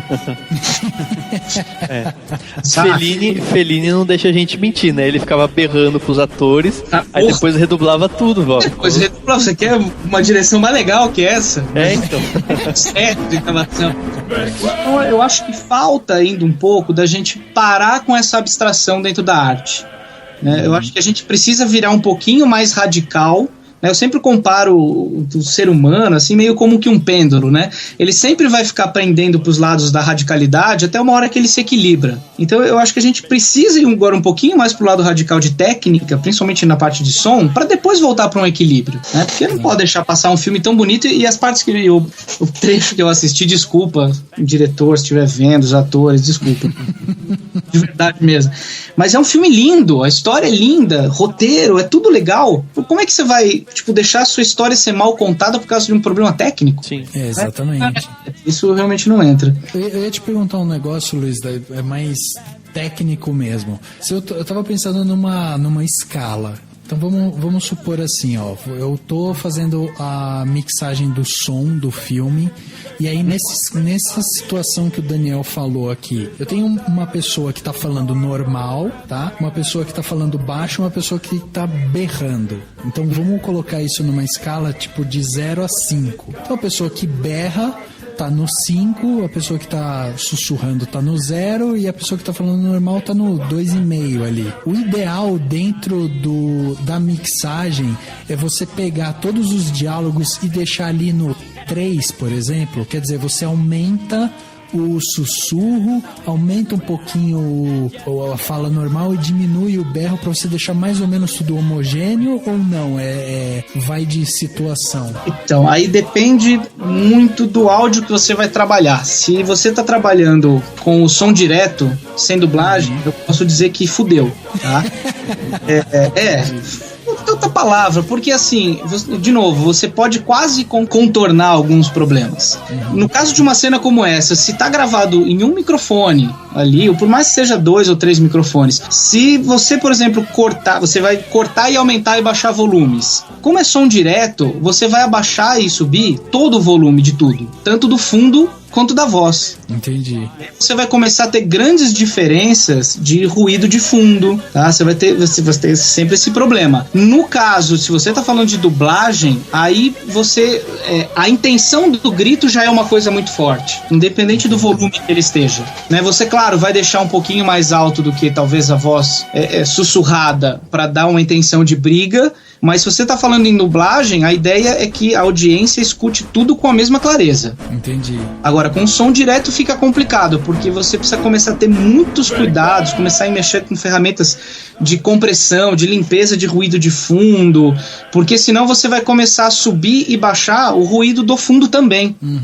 Aí vai ficar muito discrepante, porque eles estão na mesma sala. Entendi, é verdade. Tem que tomar muito, muito cuidado. Som direto é sempre muito problemático. O cara tem que ter uma sensibilidade, né, na hora de mexer com o som em geral, vai ter que ter essa sensibilidade, porque não existe uma fórmula, né, na hora de você ir lá fazer a edição, a mixagem, enfim? Cara, não. Cada problema você pode abordar de umas 10 maneiras diferentes. Tem diversas ferramentas e cada profissional gosta de trabalhar de um jeito. Então tem gente que se dá bem com um tipo de ferramenta e outros de outras ferramentas. Então você sempre vai ter jeitos de abordar o mesmo problema. Uns funcionam melhor, outros simplesmente não funcionam e varia muito. Realmente não tem uma grande receita, isso não tem mesmo. Não tem. Entendi. Entrei aqui no IMDB, né? Site que é a bíblia dos filmes e tal. E IMDb.com é genial também, cara. Pois é, não, são ótimos. E eu tava olhando aqui, entrei aqui no filme do Batman Begins, e aí comecei a digitar aqui a parte de som, pra eu dar uma olhada, né? E aí tem uma parte lá no elenco todo que eles falam departamento de som. Aí tem uma porrada de gente, né? Você tem lá desde o sound effects, aí você tem, sei lá, o sound mixer, sound assistant, sound runners, não sei o que, tem um tal de ADR editor. O ADR é a dublagem. É a dublagem, tá. ADR é a dublagem, Additional Dialogue Replacement, alguma coisa assim. Legal. Eu ia te perguntar o seguinte, aqui a gente tem esse departamento de som. Quem que é a cabeça que vai coordenar esse departamento de som dentro de um filme? No caso, é diretamente o diretor ou não? Tem alguém ali que faz? Porque, por exemplo, a gente entende como os pilares. A gente sempre fala do diretor como cabeça criativa, a gente fala do diretor de fotografia, fala do produtor, né? Você fala do roteirista, você fala assim de algumas cabeças, mas a maioria das vezes a gente esquece um pouco a parte de som, né? A parte de som, quem manda vai ser quase que do mesmo jeito que tem o diretor de fotografia, vai ter um diretor de som, tá? Legal.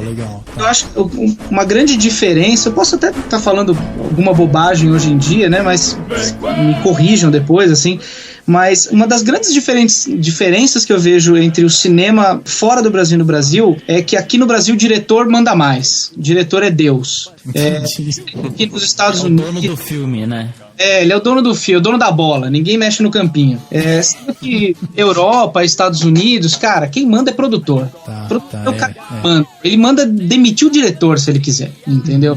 Então esse cara vai ser o cabeça de toda a produção, desde a pré até o último enter no computador, entendeu?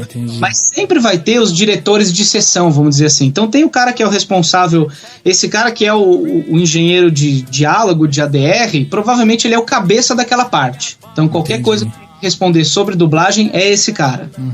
Muita divisão. Nossa, quando você pega ainda mais esses trabalhos assim com muito orçamento, aí tem gente pra cacete, cara. Pois é. Runner, eu não sei no caso desse filme propriamente dito, mas em estúdios de gravação, o runner é o office boy. O runner é o cara que vai pegar aspirina na farmácia. Entendi, o osso de todo mundo, vai pegar o equipamento ali dentro. Olha, preciso do cabo tal. É o runner que vai lá pegar. Pro técnico nunca sair de frente do equipamento. Entendi. Pode ter preocupação. Então alguém tem que ir lá tirar o carro da vaga proibida. Esse é esse cara. Tie your shoe right now. Tie your shoe.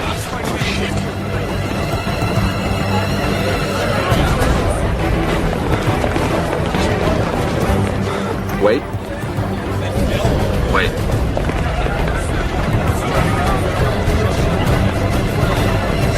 I'm going to walk by you. I want you to move along the far wall to your left.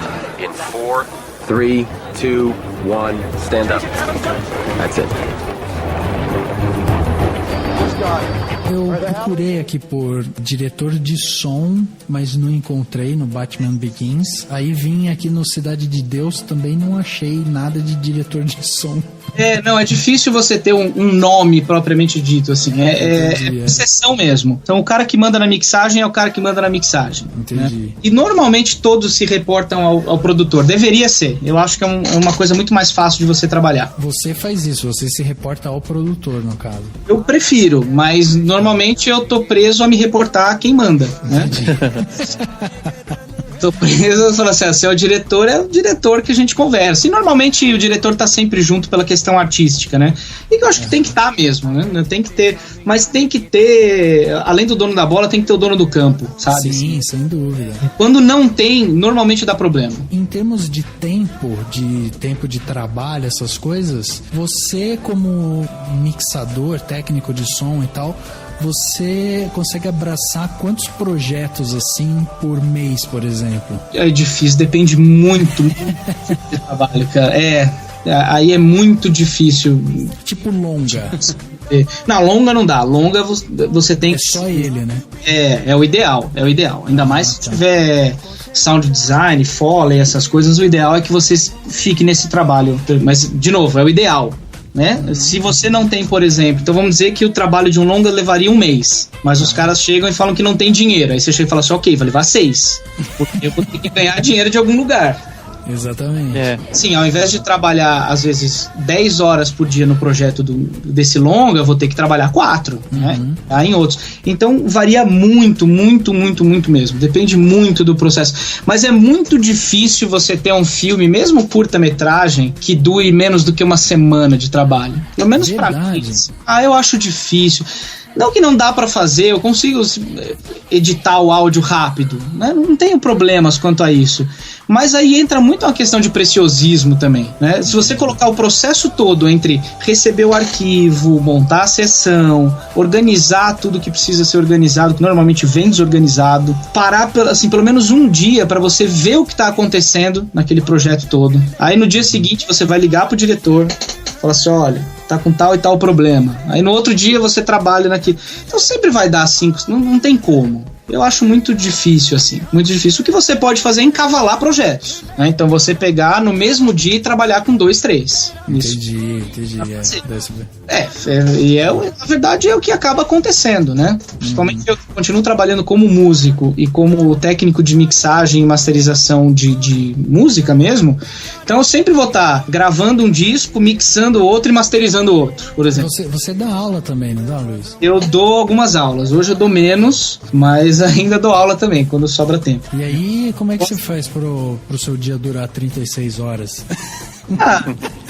Cara, eu preciso pelo menos de 1 hora por dia pra jogar videogame, né? Tem que ter bom, Tem que ter isso. Eu fico feliz. Mas eu acho que tudo é uma questão de você principalmente saber falar não. Até pra você mesmo, não só pro outro, mas tem horas que você tem que falar não e tipo, ok, acabou aqui, agora eu vou fazer outra coisa. Até pra você ter muito mais. Então, quando eu tenho minhas turmas, quando eu tenho que dar aula, não importa o que eu faça, aquele horário eu tenho que estar na aula. Sim, exatamente. Tem acordo, não tem muito acordo. Aí é uma questão, eu acho que é muito pessoal, né? Porque vai muito quando eu digo eficiência, eu não tô falando de trabalhar melhor ou pior, tá? Tem gente que leva mais, tem gente que leva menos, né? Um dos baitas produtores musicais aqui do Brasil é um cara que ele diz que ele leva pelo menos um dia pra mixar uma música. Um dia inteiro, assim, pra começar a mixar uma música. Eu conheço um outro que também é um puta produtor que fala que faz isso em 3 horas. E os dois fazem. Entendi. O cara dos dois é muito bom. Mas cada um conhece o seu tempo. Então, provavelmente, esse cara que leva um dia vai poder pegar menos trabalhos do que esse cara que faz em 3 horas. Sim, exatamente. Vai ser a mesma coisa. Muito jeito, assim. E tem que fazer, viu? Tem que fazer. E tem que ter tempo pra lazer. Tem que ter a sua horinha ali pra sair tomar uma cerveja, sei lá, fazer o que quiser. Eu ainda, pra ajudar, faço toco em bateria de escola de samba. Tem que lá ver as pessoas dançando. Poxa vida, não é assim também. Pois é. Tem que ter até pra você refrescar a sua cabeça. Senão você começa a cada vez trabalhar pior, né? Não tem muito... Lógico, E aí me diz uma coisa, em termos de curva de crescimento dentro da profissão, a gente tá bem servido de profissionais que deem aula, que instruem, ou assim, você percebe uma crescente, as pessoas têm procurado mais essa área? As pessoas têm procurado muito a área de áudio. Muito mesmo, até pela popularização, né? Eu acho só que o que está acontecendo muito, que eu tenho visto, um crescimento enorme de cursos genéricos. Entendi. me assusta muito, assim, porque grande parte do que você pode aprender num livro, por exemplo. E eu vejo escolas enchendo o rabo de dinheiro e fazendo cursos de 6 meses de duração para ensinar o que eu consigo ler numa tarde. Exatamente. Entendi. Então, isso é uma coisa que tem me assustado muito mesmo, assim. Então, sempre que me vem perguntar sobre curso de áudio, essas coisas, eu sempre fico complicado de responder. A gente tem algumas grandes escolas já bem estabilizadas no Brasil, acho que umas 3, a gente pode dizer assim, umas 3 grandes escolas de áudio, talvez 2, que são antigas, né? Mas trabalham com áudio só. Tá? Mas eu acho que grande parte da informação ainda vem de fora. O grosso da melhor informação ainda vem de fora. Agora, em termos de profissionais, a gente tem caras muito fodas. Muito mesmo. E que tipo de prática ou de que tipo de aula que você tenta dar, que você acha que é importante que os alunos tenham? Eu acho que uma coisa que aluno, principalmente hoje, com tanto de informação que a gente tem, normalmente as pessoas pulam etapas. E eu acho que eles querem sempre ou uma receita de bolo, né? Ou então eles já querem correr antes de andar. Então, você vê caras querendo editar um longa-metragem sem saber o que é um problema de fase e tipo de som, que é uma questão de acústica. Então, sempre que eu dou aula, eu sempre mostro a importância e tento, evidentemente, passar tudo isso da importância do básico. Você tem que aprender a base do que é som, porque independente de ser música ou ser um tiro, é som. Então a base é a mesma. Então, assim, o cara que quer estudar isso muito profundamente, ele tem que manjar muito de acústica, muito, de cálculo. Tudo bem, a gente tem as formulinhas de computador, eu mesmo sou péssimo em matemática, mas você tem que saber, você tem que estudar isso. Não tem jeito. Seria mais ou menos assim, uma pessoa que quer tocar um instrumento musical, ela tem que saber antes ler a partitura. O cara, é por aí. E aprendendo junto a partitura, saca? Assim, porque senão lá na frente, ele, ainda mais se a pessoa quer ser um profissional da área, porque aí muda tudo, né? Uma coisa é a pessoa estudar porque gosta, porque vai fazer os vídeos no YouTube. Outra coisa é a pessoa falar, eu quero me inserir no mercado de trabalho. Então, hoje, para você se inserir no mercado de trabalho, conhecimento é tudo. Você tem que conhecer o básico de tudo. Você tem. Eu vejo caras entrando num estúdio, por exemplo, e falando do software X, do novo plugin, que não sei das quantas, e você fala assim, cara, precisa montar um cabo ali para ligar a mesa de som na caixa. Ih, não sei montar esse cabo. Você fala, então pera, então alguma coisa tá errada no seu processo de aprendizagem. Não que seja essencial ele montar o cabo, mas quando você aprende toda essa parte do básico, você tem uma estrutura muito mais forte, muito mais sólida para você trabalhar, né? Você consegue entrar em qualquer... e você consegue conversar com um profissional de uma forma mais lúcida, né? Você consegue solucionar problemas mais rápido. Então isso é uma coisa que eu vejo muito deficiente hoje ainda, que é esse aprendizado do básico mesmo. As pessoas estão querendo fazer tudo muito rápido, estão querendo aprender muito rápido, e infelizmente curva de aprendizagem não é assim, não passa desse jeito, mas a mentalidade é assim das pessoas, principalmente no áudio hoje, assim como fotógrafo, né? Todo mundo compra uma T3i e acha que é fotógrafo. Pois e a gente tem aí de exemplo também esse pessoalzinho de podcast. Isso. Não. É diferente. Pessoalzinho de podcast que tenta fazer o programa e grava com o microfone do iPhone. Não, mas aí é diferente, né? Aí é outra questão. Mas fotografia é muito isso, né? O cara vai, compra uma T3 em 12 vezes, acerta um foco e fala que é fotógrafo. É verdade. E não tem a humildade de falar assim, não, eu sei que eu tô começando, eu não sei nada. Não, né? Tem gente que não tem essa humildade. E você vai falar com um cara sobre abertura de, sei lá, falar sobre obturador, o cara não sabe o que é. Exatamente. Então, assim, desculpa, você não é um fotógrafo, você é um apertador de botão. E tira do foco automático, aí vamos ver o que acontece. Exatamente. Luiz, você já fez trilha já, não? Fiz trilha, faço trilhas, não é o meu trabalho principal, Legal. Gosto muito e sempre que precisa faço, mas trabalho muito com um compositor de trilha, que é um cara genial aqui de São Paulo, chama Thiago Gobet Espada. Ele é um puta compositor, um puta arranjador de orquestra, assim, pra trilha sonora. Então, e eu sempre trabalho com ele gravando. Então, sempre que ele precisa de violões, guitarras, essas coisas, a gente trabalha em conjunto. Legal. Isso é uma coisa que o Hans Zimmer faz muito, né? O Heitor TP e o Hans Zimmer. O Heitor TP, que é um brasileiro que trabalha com o Hans Zimmer. Estão sempre lá compondo junto, eles têm uma sala no mesmo estúdio, então isso é bem bacana. Então eu gosto e trabalho bastante até. E dentro desse processo de composição de trilha e tal, o que é que vem pro compositor para ele arranjar aquela trilha? Quer dizer, ele precisa ler o roteiro, ele já tem as imagens do filme prontas para ele fazer a composição. Como que funciona essa parte em si, assim, tipo, como que ele consegue encaixar aquela música com aquela imagem? O compositor de trilha também sofre muito, tá?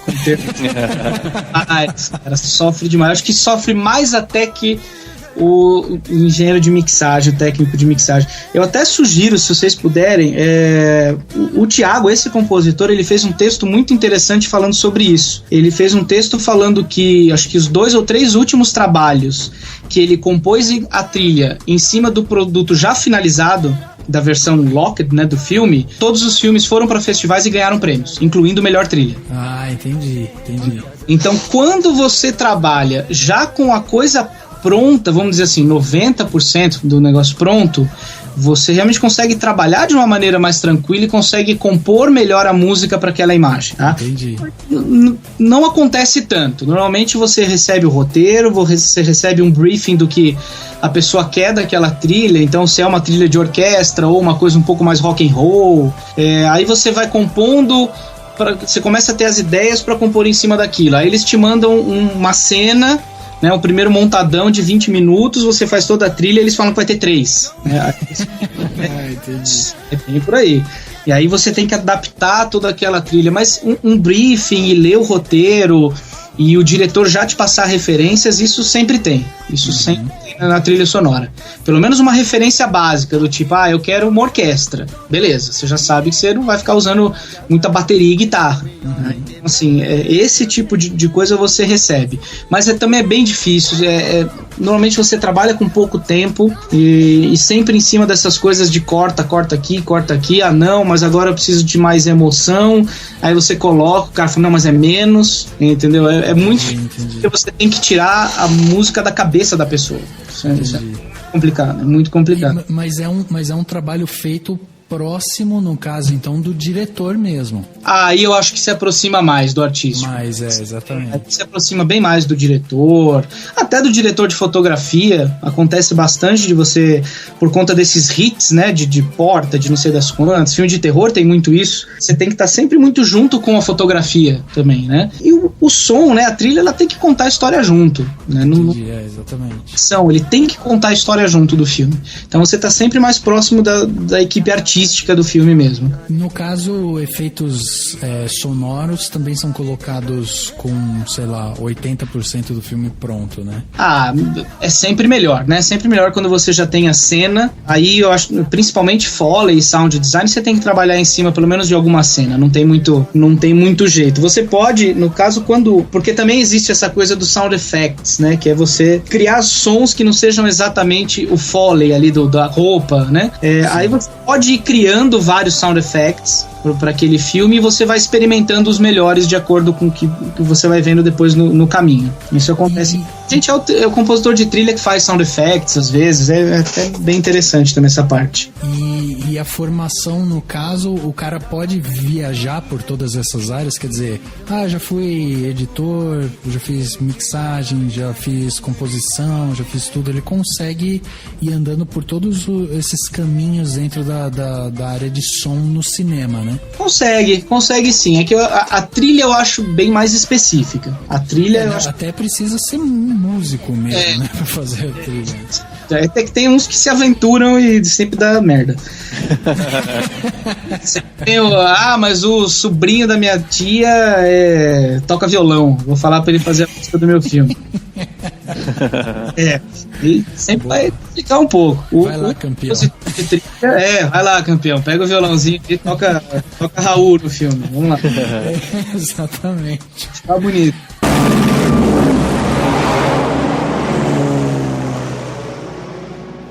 I was packing up our base camp at the Cave of Swimmers. Clifton had offered to fly down from Cairo to collect me. He flew like a madman always, so I took no notice.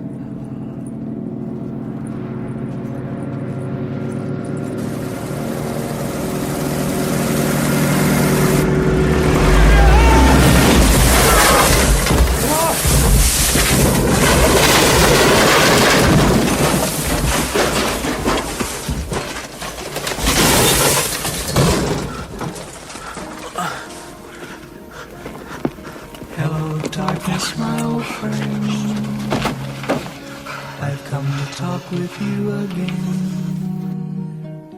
because a vision softly creeping left its seeds while I was sleeping. Pra gente que não vai trabalhar com mixagem de som, mas a gente quer aprender a analisar, a prestar atenção em mais detalhes na hora de assistir um filme, o que você sugeriria pra gente de pensar ou de ler ou do que a gente pode fazer para compreender um pouco melhor, como prática, assim, não sei. E, de repente, que filmes que você sugeriria e falaria, não, esse aqui, presta atenção em tal momento, ou em tal cena, etc. Então, uma coisa que eu gosto de fazer, quando eu vou fazer sound design de algum filme, é assistir aquela cena fazendo uma lista de todos os sons que eu escuto. Isso é um tipo de exercício que ele parece bobo, mas você pode fazer em qualquer momento do seu dia. Você pode estar passando na rua e tentar lembrar depois tudo que você ouviu naquele lugar. Isso, para mim, pelo menos, é um exercício que me ajuda muito na questão de mixagem e de edição de som. Então, eu ficar realmente prestando atenção em todos os sons que existem naquele lugar. E eu faço isso muito em cena. Então, eu vejo quando acontece de refazer todo o som do filme, eu pego a cena do som direto e faço uma lista de todos os sons que tem ali. Isso parece chato, e é chato mesmo, porque de novo envolve uma questão técnica, né? Mas é um exercício que eu gosto muito de fazer. Só não pode inventar sons, tá? Se não tem o som, não tem o som. A gente não pode fazer o som. Ah, mas o do dinossauro... Então... Pode inventar, na hora que tá vendo o filme. Na hora que tá vendo o filme, não pode inventar som. Viu, Henrique? Eita, esse foi entendeu? Agora, de filmes, que é difícil. Eu gosto muito do Resgate do Soldado Ryan. Eu acho que é um filme de edição de som impecável, mesmo assim. Não à toa levou o Oscar, né? Pois é. Pra mim, é das coisas que mais me chamaram a atenção, né? Tem aquele, como é que chama? Invenção de Hugo... Como é que é? Cabret. Que, cara, os sons também de Roldana, de tudo... É inacreditável o som daquele filme. Eu acho que esses dois são filmes que eu gosto muito. São filmes que a edição de som me chamou muita atenção. Mais do que o filme em si. Legal. São dois filmes que eu gosto muito, muito mesmo, de assistir e de prestar atenção. O Hugo Cabret, não só na edição de som, mas a trilha, tudo eu acho... Todo o som do filme eu acho muito bonito. E o Wall-E, cara, o Wall-E eu acho genial em questão de som. Ótima dica. Acho simplesmente... mas é genial em tudo, assim, o Wall-E tem câmera na mão. Eles trabalham, a animação fez foco e desfoco em cena, sabe, assim. Eu acho inacreditável. Eu acho que esses 3 filmes são 3 filmes que eu amo a questão de edição de som. Legal. Em termos de livro, alguma coisa assim, você tem alguma dica, alguma coisa assim, para quem quiser ler um pouco mais sobre o trabalho ou querer ver se é isso que a pessoa quer fazer? Tem alguma coisa assim ou não? Livros são sempre sobre questões técnicas. Então aí você tem vários livros sobre dublagem. Entendi. Acho que uma boa dica é a pessoa também escutar o nosso podcast do Cinemação com o Mauro Ramos, que é um dos dubladores. Gente, a dublagem brasileira, os dubladores brasileiros são inacreditáveis. A gente teve a prova viva aqui e o podcast ficou muito legal com o Mário Ramos, como esse está ficando também, né? Foda. Ó, tem 2 livros que eu achei aqui, que um é do John Purcell. Legal. É só sobre ADR, só sobre diálogo. Olha que legal. Dialogue Editing for Motion Pictures. Uhum. E o outro é David Lewis Uedal, que é Practical Art of Motion Picture Sound. São 2 livros que eu li que eu gosto muito. Depois eu até posso passar para vocês os nomes, assim, certinho, de como escreve. Tá. Mas são 2 livros que eu gosto muito, sei lá, são livros muito técnicos, mas não deixa de ser uma leitura, né? É até bom, porque às vezes você se assusta.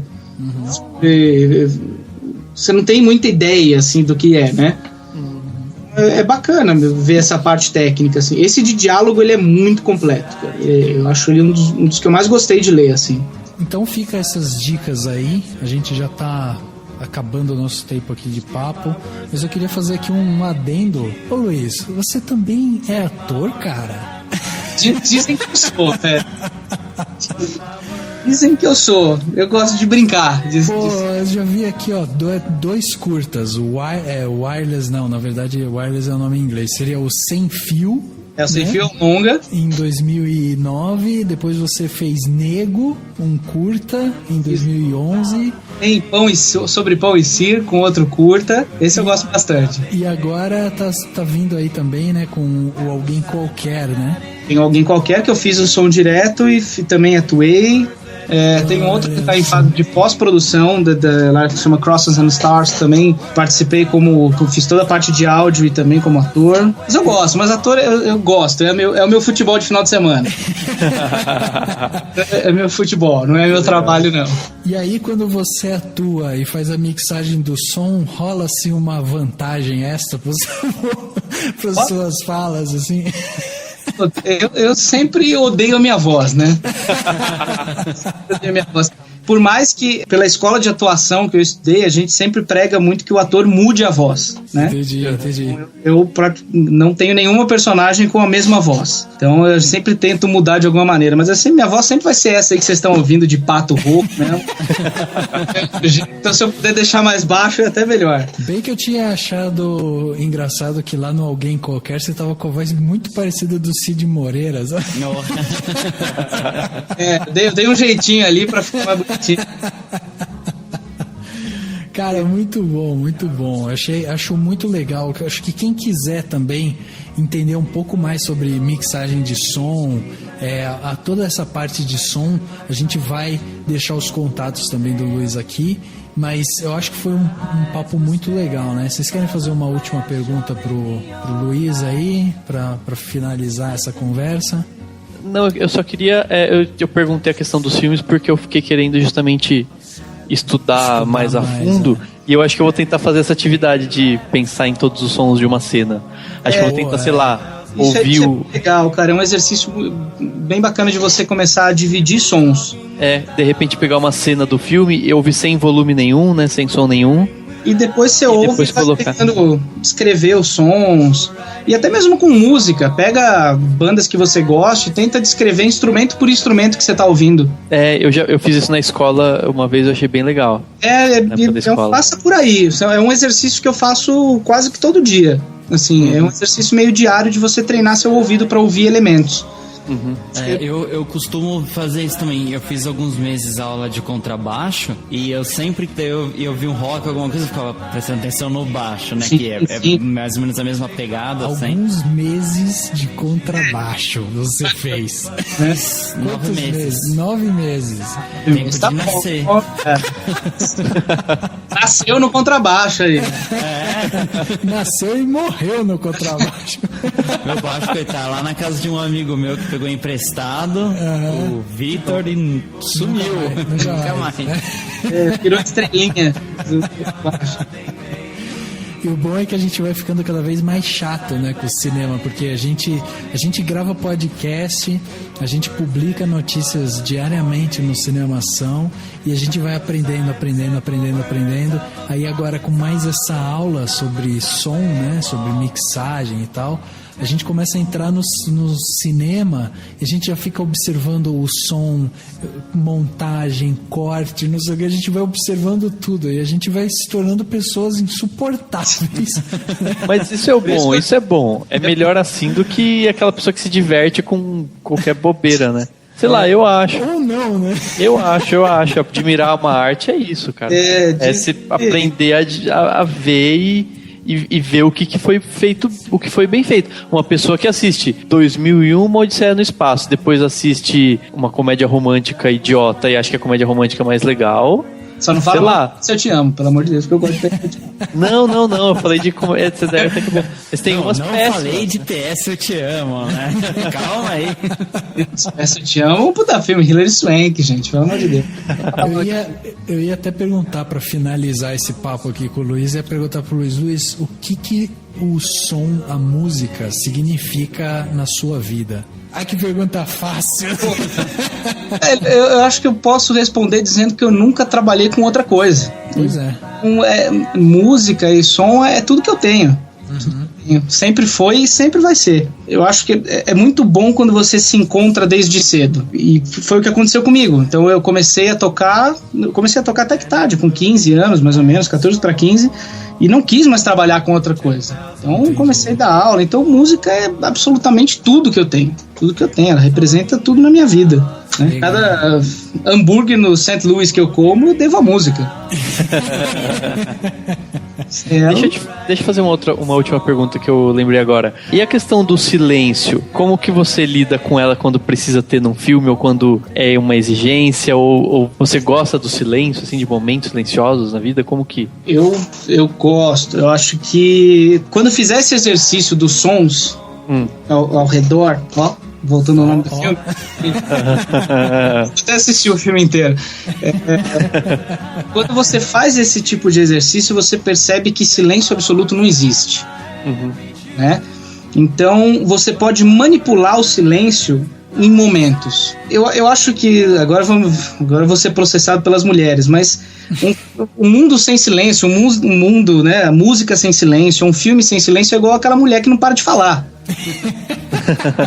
Chega uma hora que você não aguenta mais, que você não está prestando mais atenção no que é importante, que é o assunto. Então a pausa e o silêncio, ela é absolutamente necessária para que o seu cérebro se fixe no essencial. Então, ainda mais filmes de tensão, por exemplo, filmes de suspense, o silêncio ele é essencial para criar momentos de susto, né?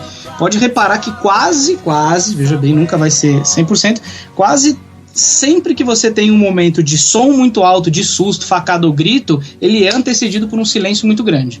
Exatamente.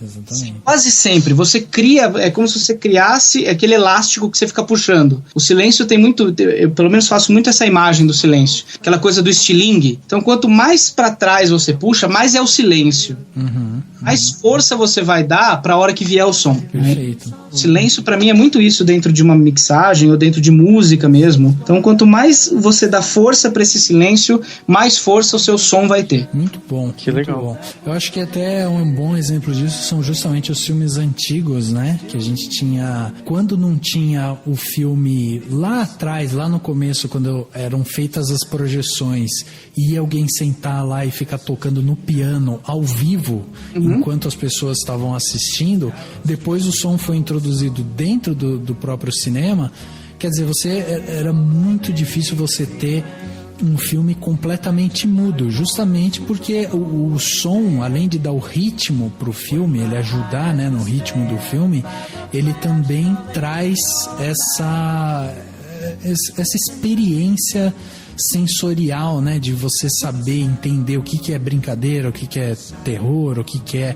Ele consegue envolver e contar uma história por si só, né? Sem dúvida. E quando você percebe que não existe esse silêncio absoluto, você começa a dar mais atenção ainda aos detalhes. É verdade.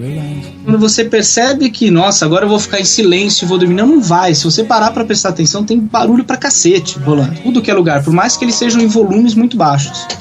Sim. Esse silêncio criando essa atenção, acho que é uma das coisas mais importantes. Eu sempre falo até para os alunos de música que música não é feita de notas, música é feita de pausas. É verdade. São as coisas que dão o molho da coisa. É a pausa entre uma nota e outra, o tempo que você toca entre uma nota e outra é que vai dar as diferenças de ritmo e de sensação da música.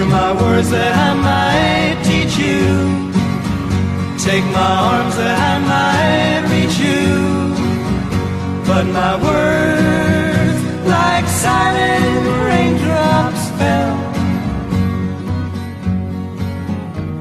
and echoed the wells of silence, and the people bowed and prayed to the neon god they made. And the sign flashed out its warning in the words that it was forming. And the sign said the words of the prophets are written on the subway walls, tenement halls, and whispered the sounds of silence.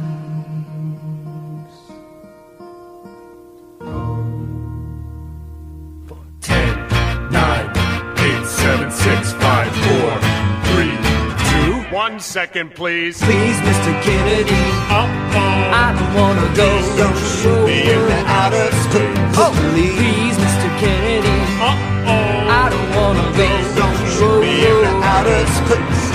I sweat when they stuff me in the pressure suits, rubble helmet, dashboard, and boots. Nowhere up there in gravity zero. I need to breathe, don't need to be a space.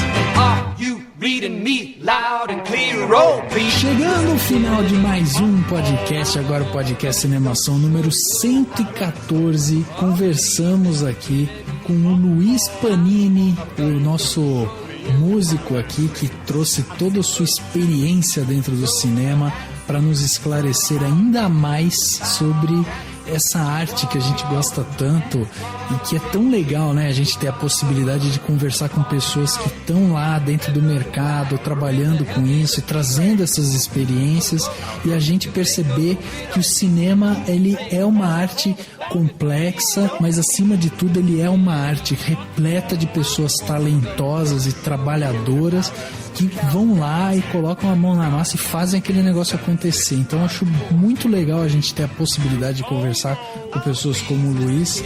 E Luiz, eu só tenho que agradecer a sua presença aqui no podcast do Cinemação. É uma felicidade muito grande para a gente estar conversando com você sobre tudo isso. E queria pedir para você deixar aí todos os seus meios de contato e tal, para aquela galera que quer saber um pouco mais sobre som, quer saber mais sobre música, quer conversar com você, quer entender mais sobre as coisas que você faz e tal. Quais que são os meios de contato que você tem aí pra galera conversar contigo? Bom, antes de mais nada, eu que agradeço a oportunidade. Bate-papo bom assim, a gente deveria ter todos os dias, né? É verdade, cara. Acho que a gente só cresce e só aprende, né? Acho que quando eu vejo pessoas numa posição que já sei de tudo, eu tenho até dó, né?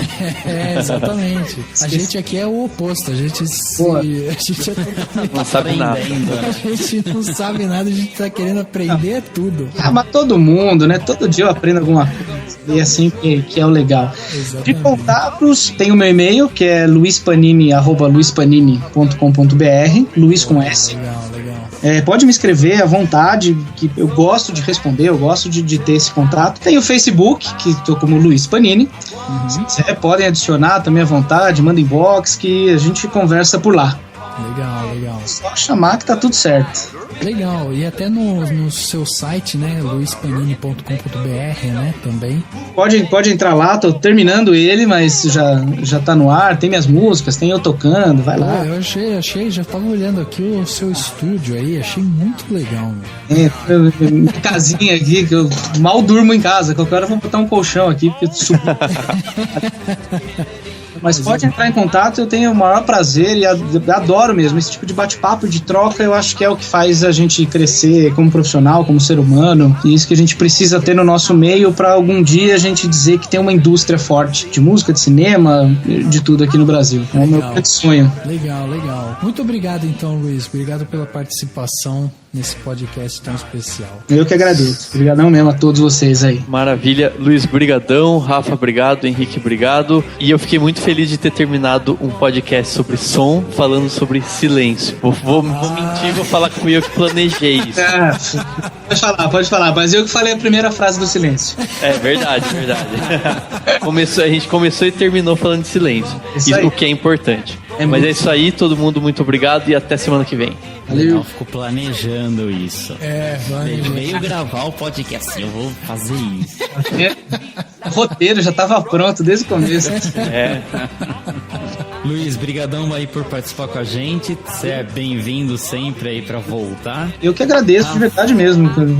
Gostei demais, assim. Rafa, Dani, prazer em ter vocês aqui comigo, eu com vocês, sei lá quem que convida quem, né? Acho que o Rafa convida a gente, né? Ele sussurrou, Rafa é o host. O Rafa é o host. Por quem tá invadindo quem. E obrigado pra você que tá ouvindo a gente, mais um podcast, e estamos indo aí pro final do ano, né, Rafa? É isso mesmo, estamos chegando ao final do ano, férias vem por aí, e eu quero só dizer que esse vai ser o podcast mais tenso na hora de editar, porque a hora que ele entrar no ar e saber que vai ter o Luiz lá escutando depois... Olha a responsa. Puta responsabilidade. Muito bem, então mais um podcast gravado e concluído. O podcast Cinemação número 114 fica por aqui e a gente se vê no próximo.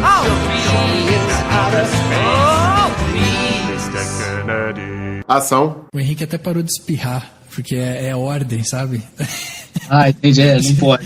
Começou a gravação, não pode espirrar. Isso porque antes eu tava com soluço. Mas é pior, né? Melhor espirrar. Quer dizer, melhor eu nem ficar falando, senão ele volta. Né? Melhor mesmo. Esse podcast foi editado pela Isso Aí Design. Tudo isso é forma com função. É design estratégico. É isso aí.